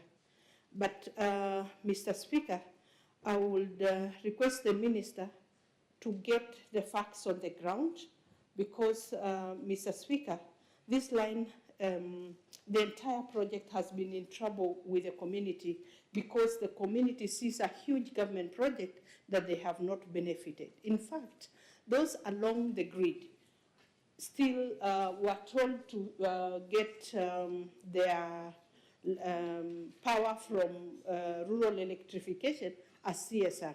But rural electrification has not done that. A lot of people are seeing the major line passing through their lands, but they don't have power. Power is going to Tanzania. Power is going elsewhere. So people do not understand the benefit of a very huge government line that crosses their pieces of land, and they do not have electricity, Mr. Speaker. And so, Mr. Speaker, a lot of residents along the grid have not benefited from getting connected. Make it as short as possible, Senator Perry. All right, Let's Mr. go Speaker. straight to the point. The point is the people have no electricity and the line is passing through their land. That is one. Mr. Speaker, and you know this, Kajiado East was my constituency for a long time. And I can tell you we have had a problem with this Ketraco line for long. Another thing, Mr. Speaker, we see the substations at Konsa, the substation at Isinya, at a place called Ormehui, but we do not have people from that community employed within the project. And so we wonder, are there Kenyans who are meant to work and others who are not supposed to work? Thank you, Mr. Speaker. CS, respond to that intervention. Thank you, Speaker. Thank you, Mheshimiwa Peris. I did come with the Managing Director for Ketraco, Engineer John Mativo, so that he can help me to document some of the concern and ensure that we follow up. I also am here with the Managing Director for Kenya Power, Engineer Dr. Joseph Siror. And Mheshimiwa Peris, I think the point is noted. As I came to respond to this question, I did take stock of the status of electrification in the public institutions, particularly the primary schools in Kajiado County. And I note, for example, that there is some serious concern and we need to pay attention to the level of electrification in Kajiado East, which today stands at 44% in all the primary schools. The lowest in Kajiado against a high of 78% for Kajiado West, 67% for Kajiado South, for all those primary schools, 99 primary schools in the 44 are electrified. So I want to confirm, Speaker, that we have done an audit with the members of parliament of the status of electrification of public institutions, and we are going to run programs and projects to ensure that even when we seek for funding, we are funding projects and not just getting a pool of money that ends up being used to do other projects. So let me confirm, Chair, that we've had the concern. It's not only the concern for Kajiado, it's a concern of everywhere where we get natural resources as per Article 73 of the Constitution, and we'll pay attention to ensure that the people living within those corridors, those counties, are rewarded accordingly.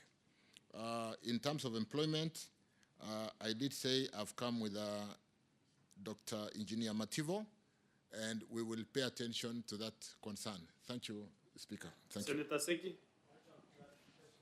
Senator Seki. Ask you a supplementary question.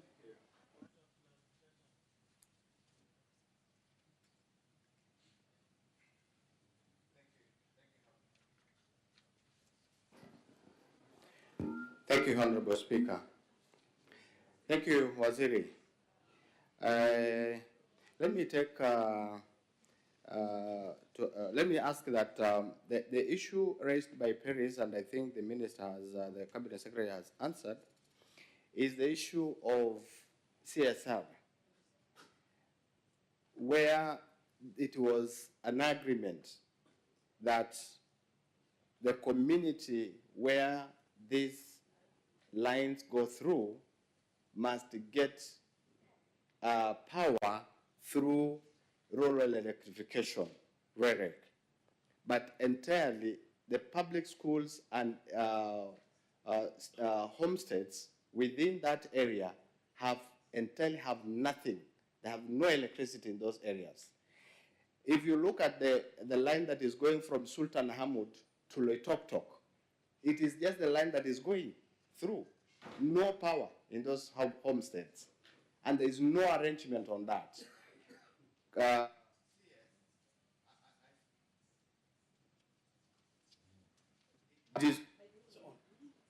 Yes, it is good that you give this house the exact arrangements and plans of the ministry to make sure that this line or this arrangement that was there is put, because from Isinya to Namanga, it is almost a line that has now more than 6 years since the establishment of that line. And there is no electricity in those homesteads.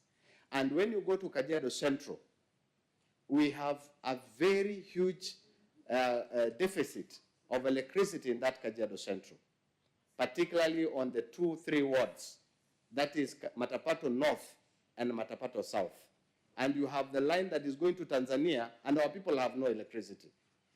And the number of people who have been compensated is still wanting. So I think it is good that you give this Honorable House a clearance of this. And I don't know, Honorable Speaker, I'll get another question about the... CS answer what you have asked first. CS. Thank you again, Honorable Seki. Let me confirm, Honorable Speaker, that I've been, for purposes of going much lower to the ground, I personally wrote to every member of Parliament to confirm the status of electrification in their constituencies, to confirm the level of electrification in every constituency. And like I said, for example, when you talk to Kajiado Central, Honorable Elijah Memusi did, out of the 118 schools in that constituency, 76 have been confirmed by the Member of Parliament to have power, and therefore the balance of 24 plus 18, about 40, we are putting them under programs to ensure that we do provide and service those public institutions fully. But more importantly, the point of really working around public institutions, there are centers of where we live. And once we electrify those public institutions, we will then run on maximization to ensure that everybody around those public institutions have electricity. Subsequently, we'll then look at the black spots and provide transformers to service those points. So, Honorable Speaker, let me confirm that I have all the data for Kajiado Central. I have comprehensive responses.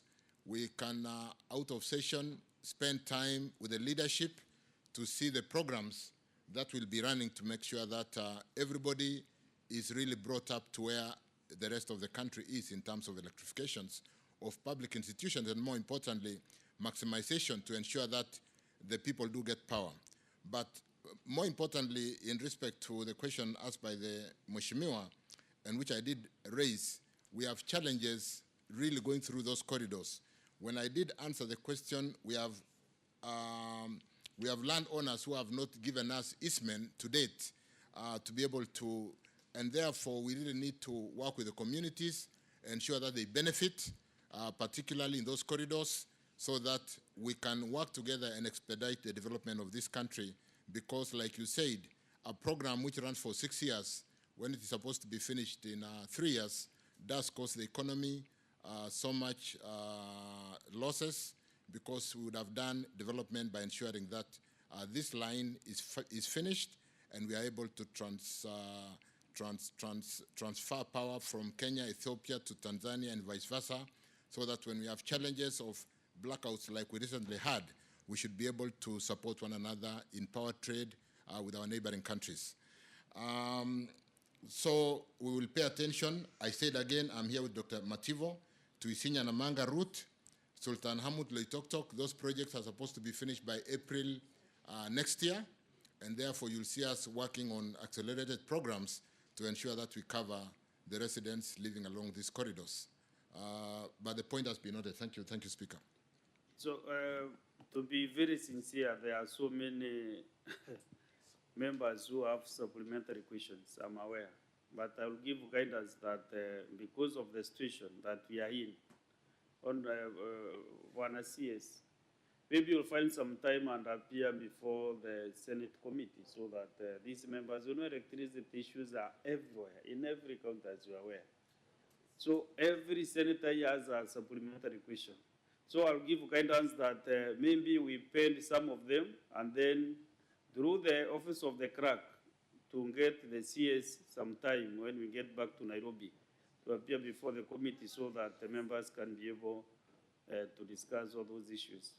Therefore, I want to go to the next question, by Senator Chute. Senator Abbas, you are holding brief for Senator Chute.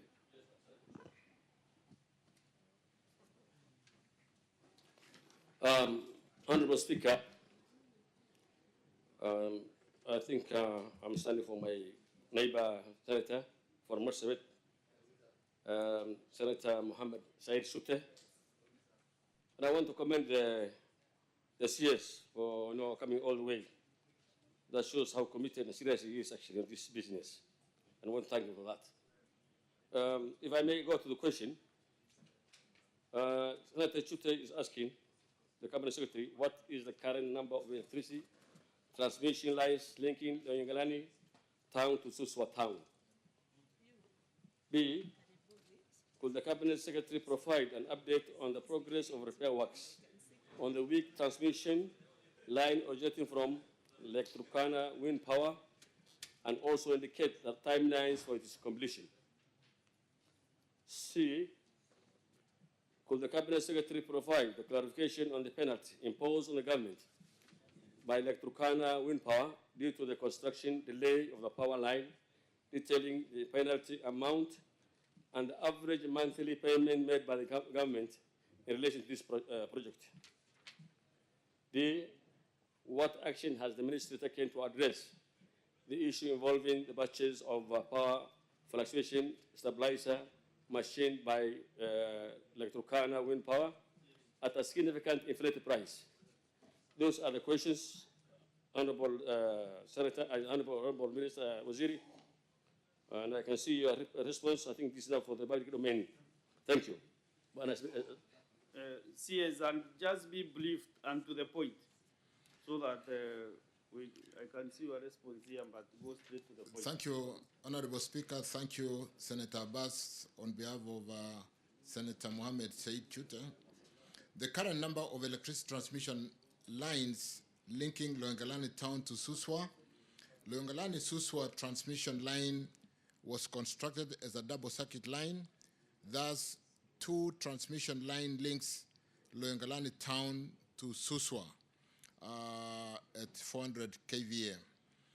As regarding the update on the progress of repair works on the weak transmission line originating from Lake Turkana wind power project and expected timelines for completion, I want to confirm that following the collapse of some 5 towers along the 400 kV Loyangalani-Suswa line, somewhere between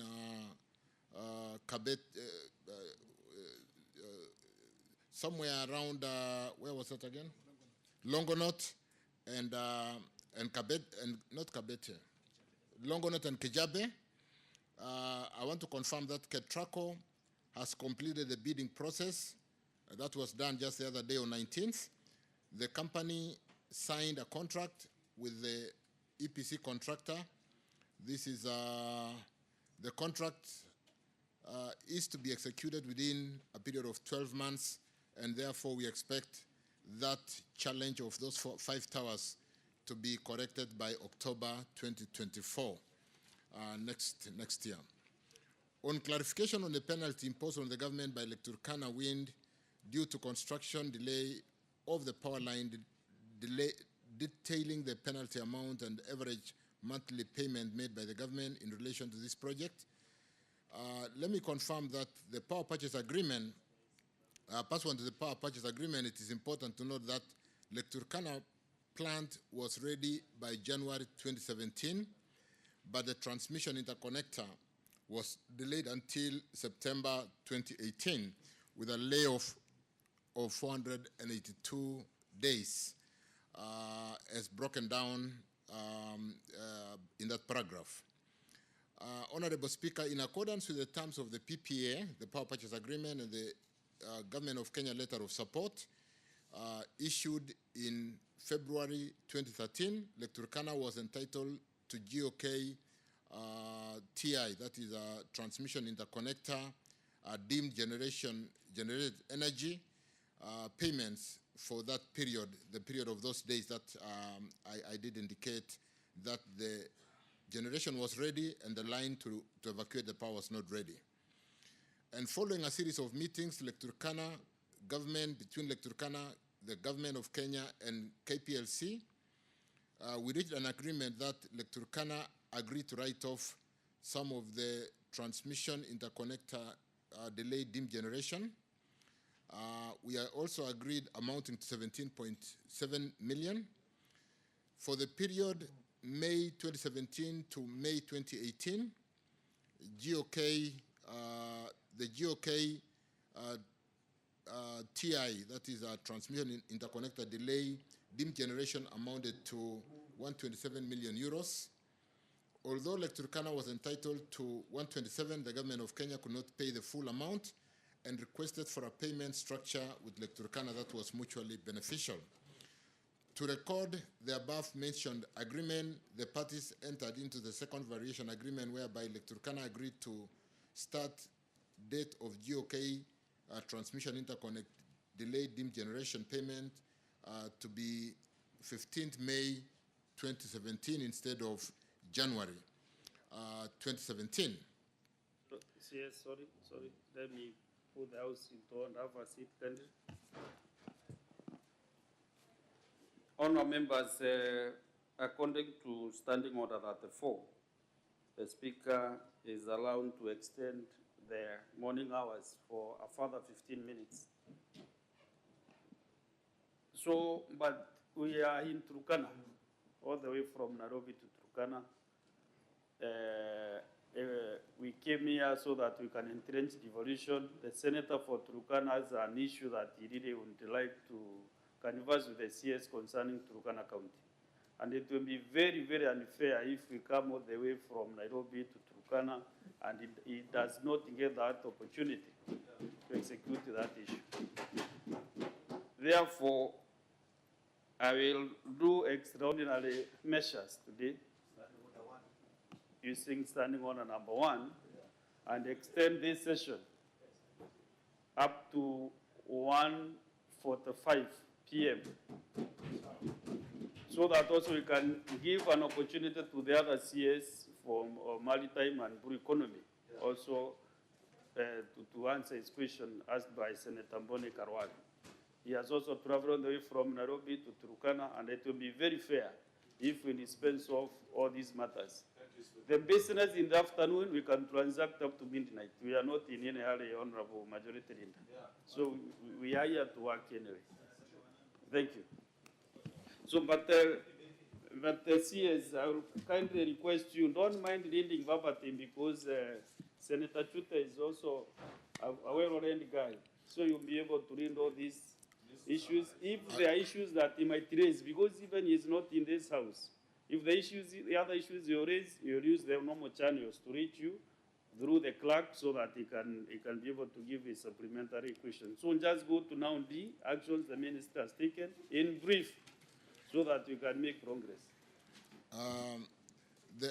Thank you again, Speaker and honorable members. Action the ministry has taken to address the issue involving purchase of power fluctuation stabilizer machine by Lake Turkana at a significant inflated price. The dynamic reactive power compensator was not part of the initial design when the tariff of 7.2 cents euros per kilowatt hour was agreed. And Chair, what we are calling the dynamic reactive power compensator is a voltage stabilizer. It's what you would normally hear us when we are looking for budget called STATCOMs. And Chair, the intermittency in wind and solar requires really managing the intermittence of power, and therefore we needed this dynamic reactive power compensator that was purchased by Lake Turkana Wind Project, and the revenue, the cost of the equipment was basically amortized through allowing a 0.3 cents per kilowatt hour, 0.03 cents per kilowatt hour to be built into the initial agreed 7.2 cents to get the tariff of Lake Turkana Wind Project to 7.52 cents per kilowatt hour. And so, Chair, that is how the equipment is amortized through the tariffs as we pay for the power delivered by Turkana. We build in a 0.03 cents into the initially agreed tariff to be able to amortize that equipment. That helps us quite a bit in terms of managing the voltage intermittence and the challenges like we saw recently when we had a 19-hour blackout in the country. May I beg to stop there, Chair? And thank you, thank you, Chair. Actually, this project is touching on 3 counties: Marsabit, Samburu, Turkana. So I will ask Senator Baz the supplementary question by Senator Chute, then Senator Lelengwe, and now we've concluded with Senator Romanen. In that order. Senator Mugatan, unless you get massive from God, this time is really constraining. Thank you, Honorable Speaker. Well, I think I also want to thank the Waziri for the response. I think that's in order. But one question I wanted to ask just is that... ask specific question. Yes, I'm asking one specific question. 2. Don't give a lot of stories. Yes. I'm asking 2 questions. One is like that, in question B, on the progress of the work repair and the cost, the government is spending 250 million shillings on repair of those 5 towers that collapsed. These same towers have been given to a contractor. So is there any liability that has been given to the contractor who has done this work because of, fictitious work that maybe has done? And why is the government incurring that work instead of the contractor who did the same work? 2, the other day, the Energy Committee had the opportunity, to visit the Turkana wind power, and actually it was a very impressive work. There's a lot of things that really impressed us. And they said they are giving out 7.5 billion kilo hours of power. So we're saying this is actually a green energy. And instead of using those old machines in Masabit, Wajir, Turkana, why are we not using these lines, this green energy, so that at least we can have a proper supply of power in these counties that is neighboring the wind power? Thank you. Yes, CS.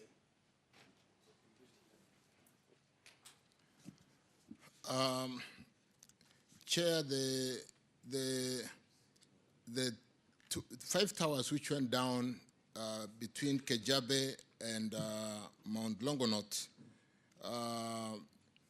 we have investigated and we are looking at the report on how they came down. Was it poor workmanship on the base? Was it because we were told the winds were very strong? And what we are doing is we mitigate and correct the situation to ensure that we don't have the makeshift correction that is currently supporting that high-capacity line. We're going to get to the bottom of it to confirm whether it was poor workmanship, Honorable Speaker and members, and therefore are we really spending this money when we should possibly put it under the contractor who built the line. So, Chair, the comments by, or the question by Honorable Abbas is something that I've asked the leadership of Ketraco to confirm whether we should be bearing the cost of correcting the challenge of the 5 towers, or why we should not really, it should not be borne by the contractor who built the line if it is established that it was it was due to poor workmanship and the contractor should be able to take liability. So that point we are going to pursue, honorable members.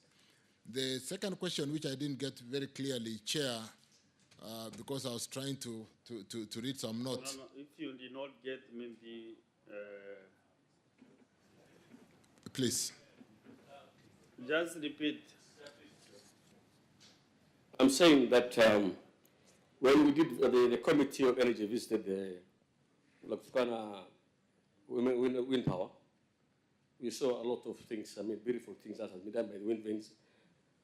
And they said that they are supplying to the main grid 7.5 billion kilo hours So I was asking myself, why is that we are using environmentally unfriendly generators that emit a lot of hydrocarbons, carbons, what do you call it, monocarbons, that's polluting the environment in Mandera, Wajir, and Turkana, and Samburu, while we have this facility just next to our doorstep. So that at least why are we not benefiting? Why are these countries not benefiting out of this project that gives green energy and they have a permanent supply of energy, of power? Thank you for that clarification, Mheshimiwa. Let me pick up as an answer to this question one example of Marsabit, where we are picking all the power from Loyangalani and taking it all the way down to Suswa. And we now have a program, Speaker and honorable members, where we're going to be building a 220 kV line from Loyangalani to Marsabit and down to Isiolo. And in that program, we are descoping and ensuring that we do drop the voltages to 110, 66, and 33, and be able to reticulate the power to the local communities. Like I did say in my earlier question to Seki from Kajiado, that under Article 73, there is absolutely no reason why we don't service the communities where the natural resources come from. And therefore, we are working to ensure that Marsabit or the communities who live around Loyangalani are properly serviced. The communities who live around Takwel, we should be able to see a line coming to Lokicha, Lodwa, and going all the way up to ensure that we service the communities where the resources come from. And so, Chair, I'm paying attention to that. I want to confirm that the funding, for example, for this project that I've talked to in Loyangalani, Marsabit, Isiolo, is already firmed up, and will be ensuring that there is reticulation of power in the right voltages to service those communities, and likewise to the communities where we get the natural resources, either in oil, power generation comes from. We will pay attention to that, honorable members and honorable Speaker. Thank you. Senator Lilengo, 2 minutes. Thank you, Mr. Speaker. I want to ask this specific supplementary question to the Cabinet Secretary, and noting his response to the last question, he's forgetting our whole constituency or our whole county that is hosting the Lake Turkana wind power project line. So, Mr. Speaker, my specific question is the Ministry of Energy and Petroleum implementing any specific plans or measures to ensure that the Samburu North constituency, which currently lacks access to the national power grid, can benefit from it? This particularly is significant considering that the transmission line of the Lake Turkana wind power project is hosted in Samburu County, primarily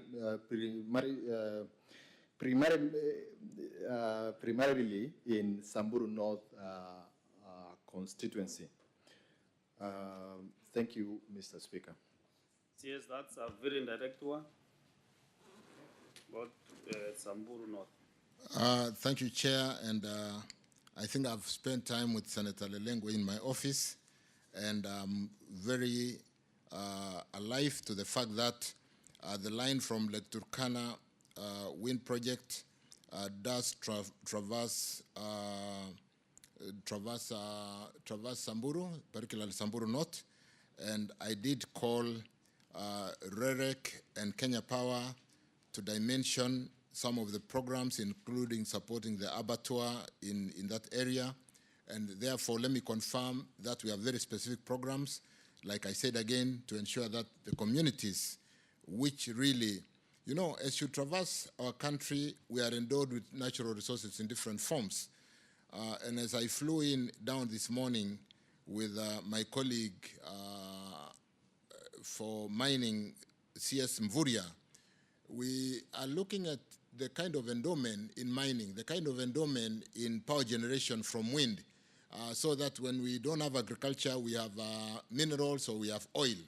And there is absolutely no reason why we do not pay attention and ensure that those resources do service the communities. And you are aware, Chair, that under the Energy Act today, that we have very specific apportioning in line with Article 73 of the ratio of resources that should go to national government, county government, and the local communities. But more importantly, under even the CSRs, there is absolutely no reason why we are having advisory engagement with the local communities where we are seeking to get wayleaves or where we are seeking to get land for purposes of expropriating those resources. And therefore, let me confirm through Chair that Senator Lelengwe's concern is being addressed. We sat down in my office with the leadership of Samburu, and we are paying attention to what we promised. Thank you. Okay, Thank you, Chair. You know, CS, when the Senator Rego came to office, there was no live coverage in office. And therefore, he's really serving his people.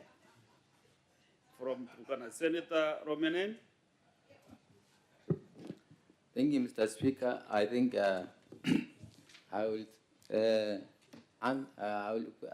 will ask a straight question. First and foremost, Mr. Speaker, right now, Turkana, especially Lodwar and Loima, have been experiencing a blackout. It went to an extent of maybe the Senate as a session has been having a backup because of that prior information that they have been, Lodwar has been experiencing blackout and Loima. And the reason for this, when I visited the station, I was told there was a contractor called IBA Africa who has been providing electricity for the last years in Turkana, Turkana has never gotten short of electricity.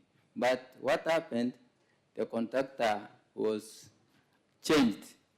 And what happened, some generators were brought in, and these generators cannot meet the demand of power in Turkana County, especially Lodwar and Lohima.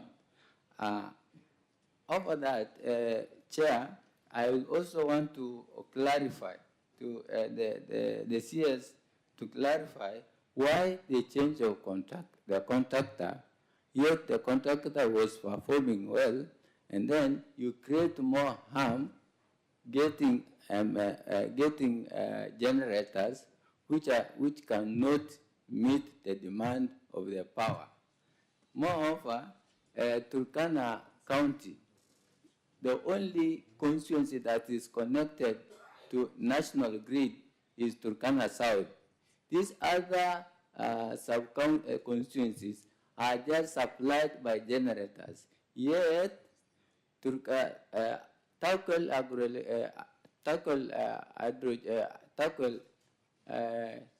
Gorge is just 35 kilometers from here.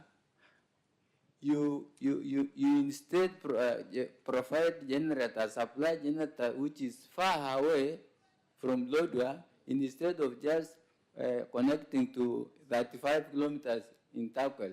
And then the other issue, Lake Turkana. The Lake Turkana, we are talking Lake Turkana windy power. Lake Turkana, Turkana County is not benefiting anything from this Lake Turkana windy power.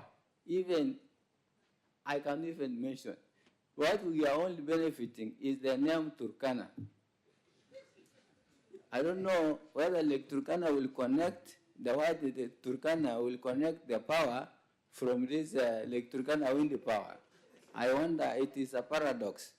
So, lastly, Chair, Speaker, it is a paradox also.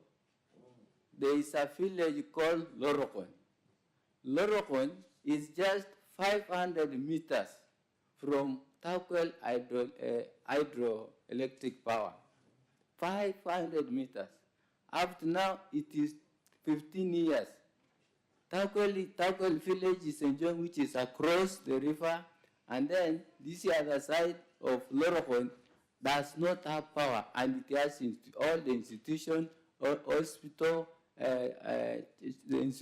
secondary, primary, they are blackout. They enjoy blackout. Just clarify, why deny Lorokon justice? Why deny Turkana County justice? Why deny the Senate justice, even after knowing that the Senate Mashinani will be here? So you default blackout instead of supplying power. Thank you. Well done, thank you, Senator Romene. CS, and round of the Turkana issues as we come to the conclusion. Thank you, and Chair,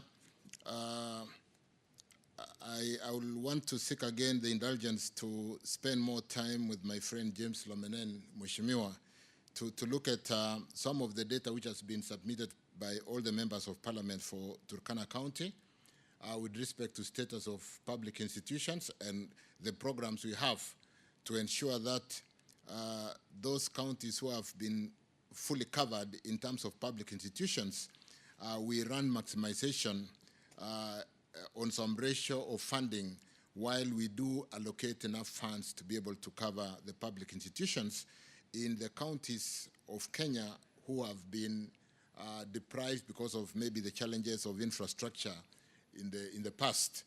But certainly, I will want to spend time because we have all that data, and we are going to, like I said earlier, fund programs so that when we get money, you do know that you have a budget allocated to a program and it cannot be transferred to another project.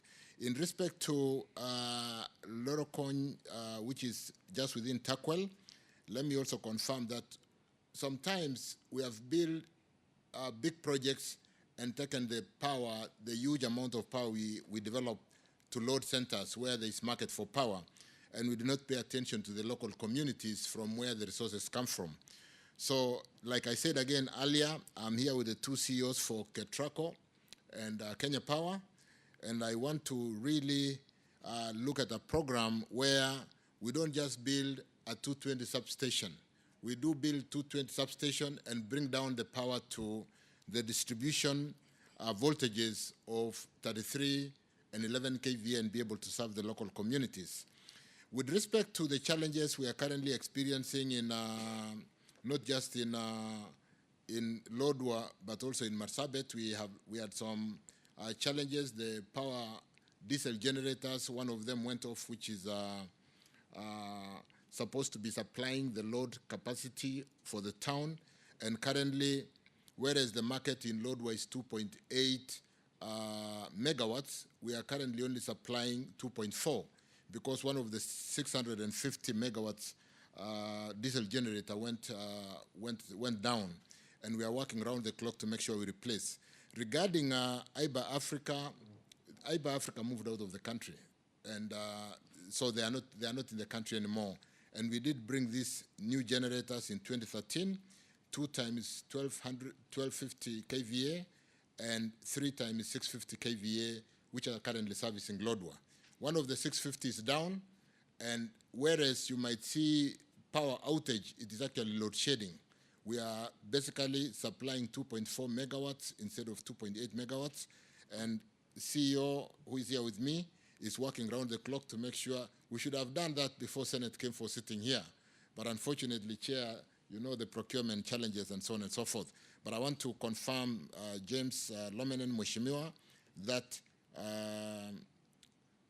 maybe you can spend some time over lunch here in Turkana and make sure that we do pay attention to all those public institutions. I actually came with the data. We do pay attention to this shortage of 400 kVA because of the breakdown of the 650 kVA generation, which should not really be the case when the whole Senate is here in Lodwar County and Lodwar Town.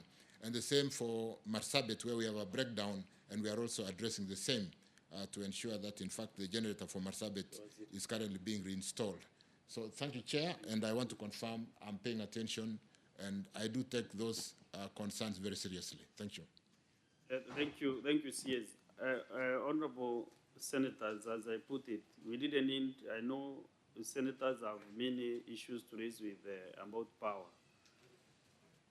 And this time is not enough. I give direction that we didn't need an interaction with the CS, maybe a Kamukunji or some sort of a discussion so that we can be able to resolve the county issues with the CS. So CS members are still thirsty with so many questions, interventions, and maybe we can do that arrangement so that you can get time to interact with them on their questions. But I really want to thank you for your time and commitment. That shows commitment to your duty. And I want to thank you most sincerely for finding your time to come to Turkana to answer these questions by the members. So thank you very much. Have a safe ride back to Nairobi. So, Honorable Senators,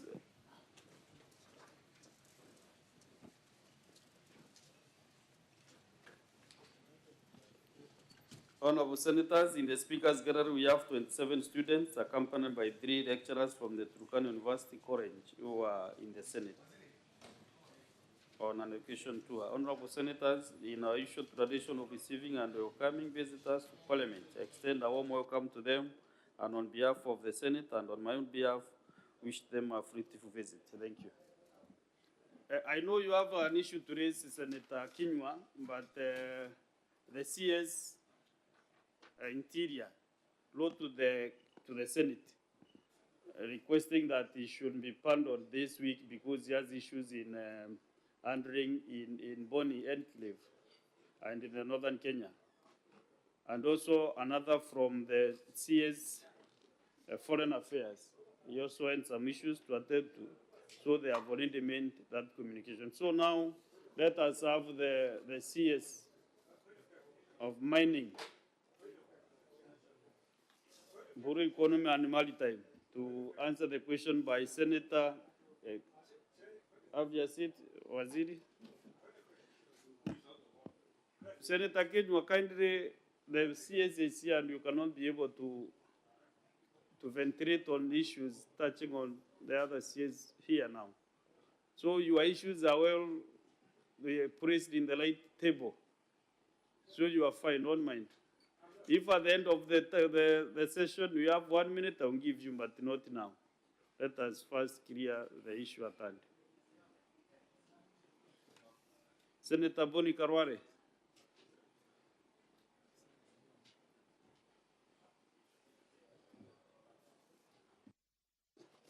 But I want to welcome you, Senator, CS for Mining, Buru Economy and Maritime Affairs.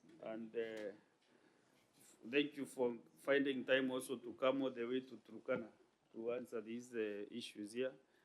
Actually, Turkana has a lot of issues to do with the Buru economy because of the ariki and the resources they have. So, karibu sana to the Senate Mashinani in Turkana. Senator Boni. Thank you, Mr. Speaker. Mr. Speaker, the people of Kakamega are indeed very happy that the minister has given us this respect to come all the way to respond to this very important question. Thank you, Minister. The question is, what is the status of gold mining activities in Kakamega County, and could you state the specific reasons for the stalling of the construction of the gold refinery in a Kolomani constituency that was commissioned by the county government of Kakamega in 2021? What measures has the government put in place to ensure a resumption of the construction and expectation of the completion of the refinery to promote expansion of the gold mining sector in the region, noting that gold deposits worth over 365 billion Kenya shillings in the county remain untapped? Could the Cabinet Secretary explain the measures the government has put in place to promote responsible and sustainable gold mining practices in the county, in light of the many reported accidents in the mines that have resulted in injuries and loss of lives.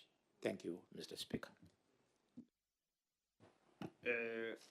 I hope Senator Boni Karware, do you have this response from the CS? Yes, sir. So I can see you have a comprehensive, actually even document, but I request you go straight to the question in page 9, because we have only 10 minutes, 10 minutes to 15 minutes. Thank you very much, Mr. Speaker and honorable members of the Senate. Before I read my response, Honorable Speaker, allow me to congratulate the Senate for this noble initiative of Senate Mashinani. Having been one of the pioneers of devolution, I see this as a very noble step to further anchor devolution in our country and to give an opportunity to residents in counties to interact with their senators. So this is a very good initiative.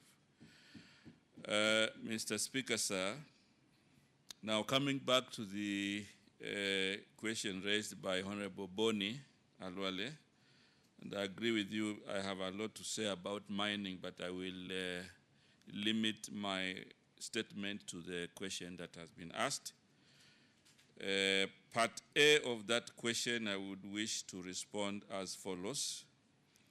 Currently, all gold mining activities within Kakamega County are carried out by artisanal miners who operate informally, as they have not been issued with artisanal mining permit as contemplated under Section 95 of the Mining Act 2016.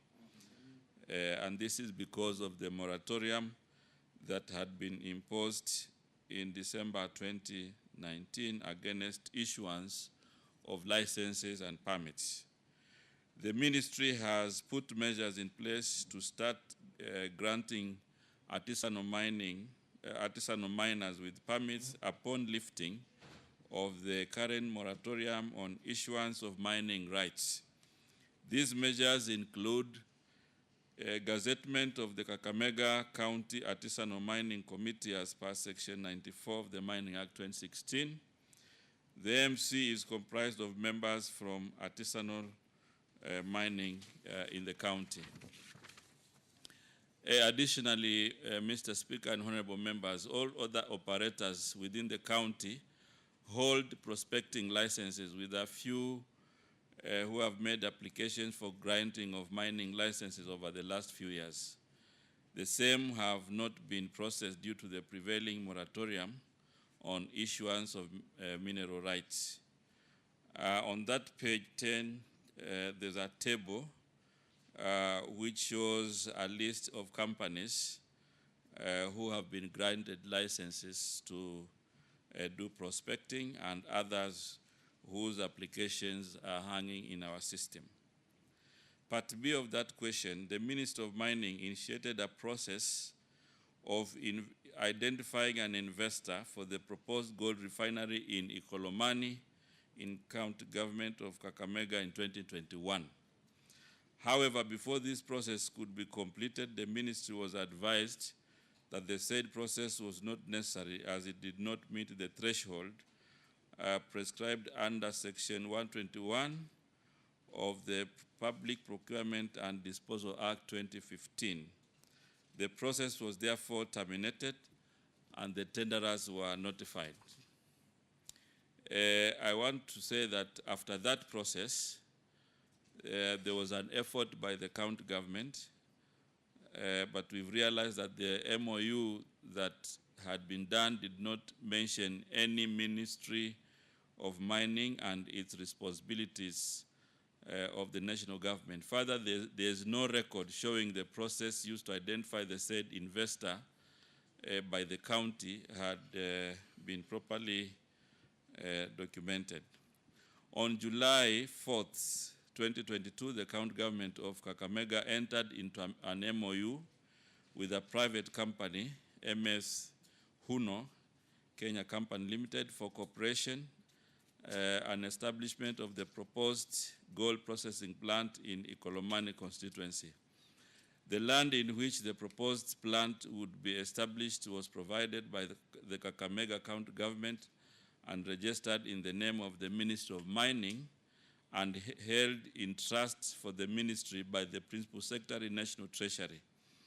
This is in line with the mandate of the Mining Ministry in as far as management of mining and mineral resources is concerned. We also noted that Mr. Huno, Kenya, does not have a valid contract or engagement with the ministry or county government. The ministry, therefore, intends to call for international bids from interested investors to put gold processing plant in Kakamega. Upon completion of these consultations, which we've already begun with the county government, then this project will take off. So in a nutshell, honorable members, what I'm saying here, initially, there was a bit of a gap between the National Ministry of Mining and the county government of Kakamega in engaging this particular private investor. However, now we have embarked on a process of consultation because apart from Kakamega, we have zoned the country, and we want to identify and develop different value addition and mineral processing centers across the country. And Kakamega is one of the areas we have identified, so we'll be working with the county government to make sure that we realize this dream. Part C of that question, over the last few months, the ministry has intensified efforts to promote mining as the next investment frontier. Towards this end, the ministry has received funding from the national government aimed at implementing projects that are geared towards promotion of mining and provision of preliminary investment data. Specifically, and to ensure that mining is undertaken in a sustainable and environmental-friendly manner, the ministry has allocated resources to the regional mining offices and issued instructions for increased inspections and monitoring of artisanal and small-scale miners. This will ensure that potentially dangerous operations are closed and the risks identified addressed as a precautionary measure. Additionally, the ministry has carried out extensive sensitization of artisanal and small-scale gold miners on mine health and safety in gold mining. This we are doing across the country. The ministry, in collaboration with the Directorate of Occupational Safety and Health, has also carried out training of artisanal and small-scale gold miners on workplace safety. Further, Mr. Speaker and members, the ministry has embarked on an extensive process of organizing artisanal miners into marketing cooperatives to enhance their capacity to market mineral outputs and reduce over-reliance on middlemen for marketing. The formalized cooperatives will then receive extensive training on a number of key modules such as marketing, financial literacy, and bookkeeping as we progress them towards migration to small-scale miners category. The ministry will also institutionalize capacity building and training on sustainable mining practices within the cooperatives. The ministry is also committed to implementation of Section 95 of the Mining Act by way of granting artisanal mining permits. Environmental license and sustainable mining plans will be one of the conditions for grant of artisanal mining permits. I submit, honorable members, Mr. Speaker, sir. Thank you. Thank you, CS, for that elaborate response. So, Senator Boni Karwale, do you have any supplementary question?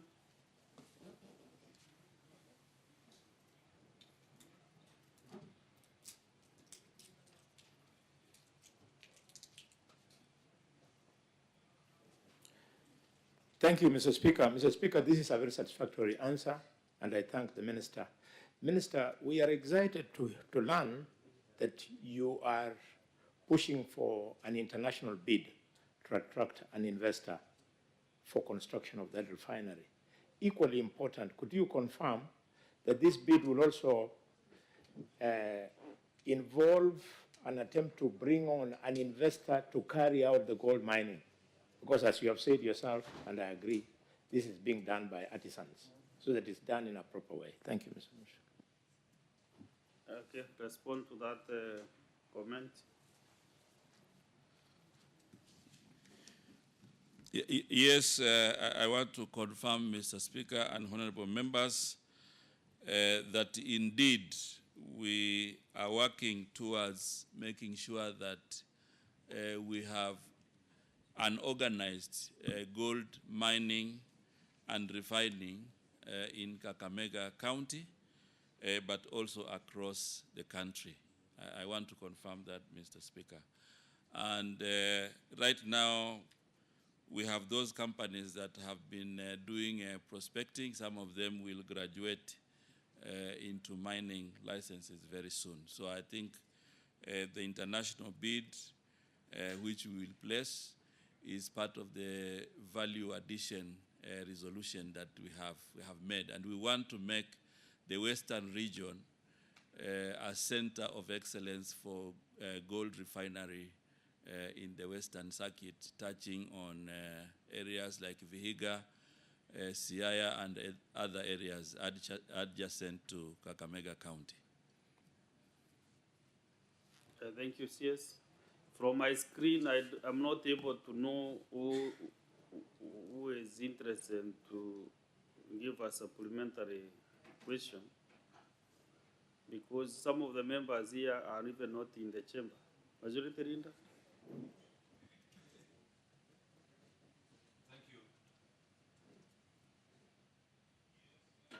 Thank you, Mr. Speaker. I want to appreciate the Cabinet Secretary for finding time to come and respond to questions from members all the way a couple of hundreds of kilometers away from the capital. This is important to us, and we appreciate that they found time to do this. I have a question to the Cabinet Secretary. Number one, I am aware that the government, towards the end of the last administration, I think for the last 3 years, froze all mining license application for people that were either exploration or even mining activities that were going on. And that has caused a bit of anxiety in companies that are already doing mining activities in the country, and their licenses are about to lapse, and those that had secured investment, raised resources, and were willing to begin the exercise in Kenya. Mining is one of the industries, Mr. Speaker, that can earn us the very elusive foreign income exchange because of the resources that we have underneath. And therefore, Mr. Speaker, can the Minister confirm how far whatever they were doing is, and how long Kenyans have to wait before this process can commence and people can be issued with licenses, and Kenya as a country can hold back on this slide by the shilling against other world major currencies due to lack of exports? This is one avenue which we can use to solve this particular problem, Mr. Speaker. So how long will the country have to wait? I thank you. Yes.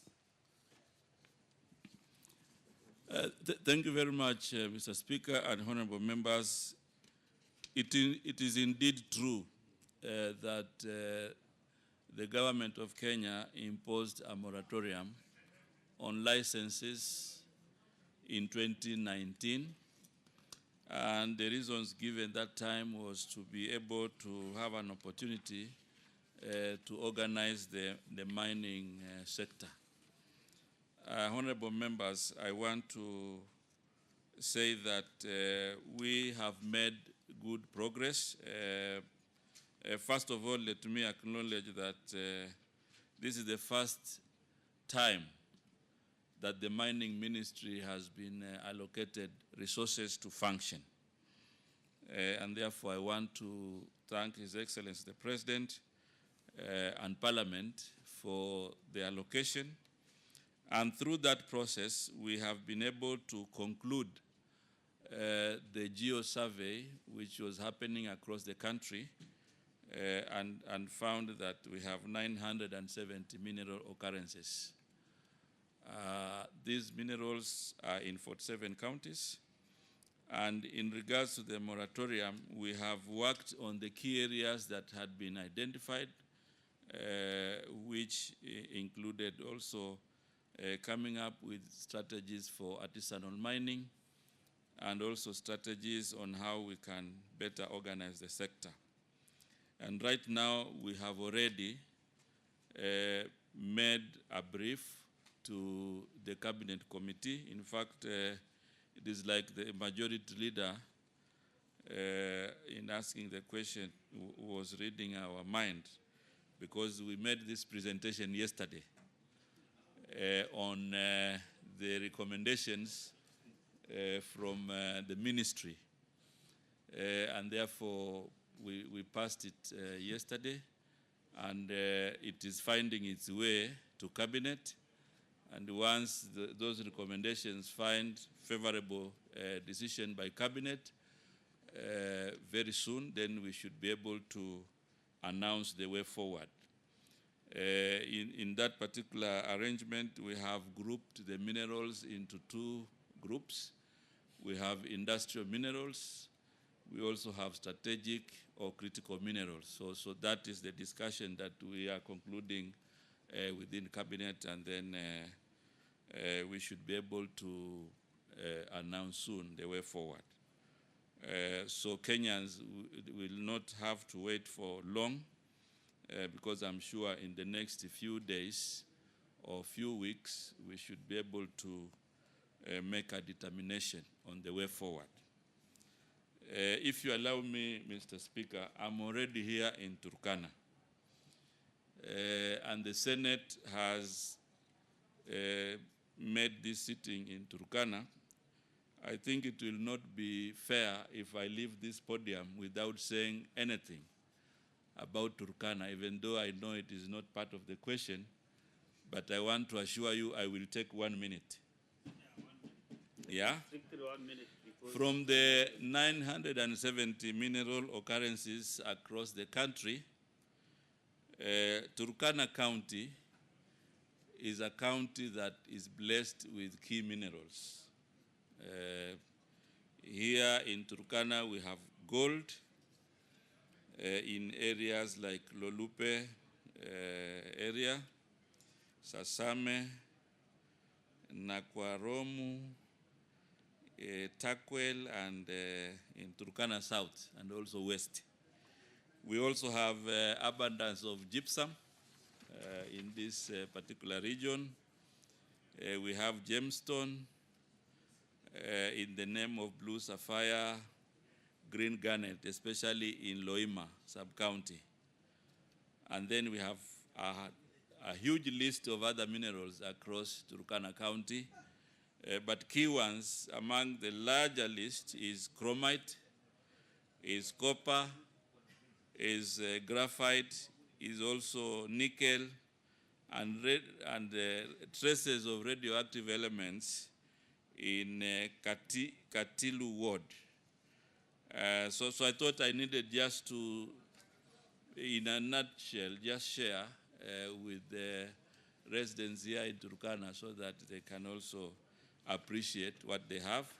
But I want to say that the ministry will be back here to discuss with the leaders, with the county government, and to see how we can do ground truthing on the minerals that are here in the county. Thank you very much, members, and I'm really glad that we've been able to have this opportunity to discuss this particular matter. Thank you.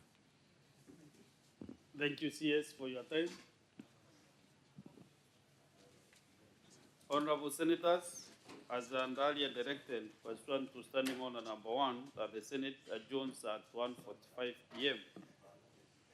And this is the time. The Senate therefore stands adjourned until today, Wednesday, 27th September 2023 at 2:30 p.m. Thank you.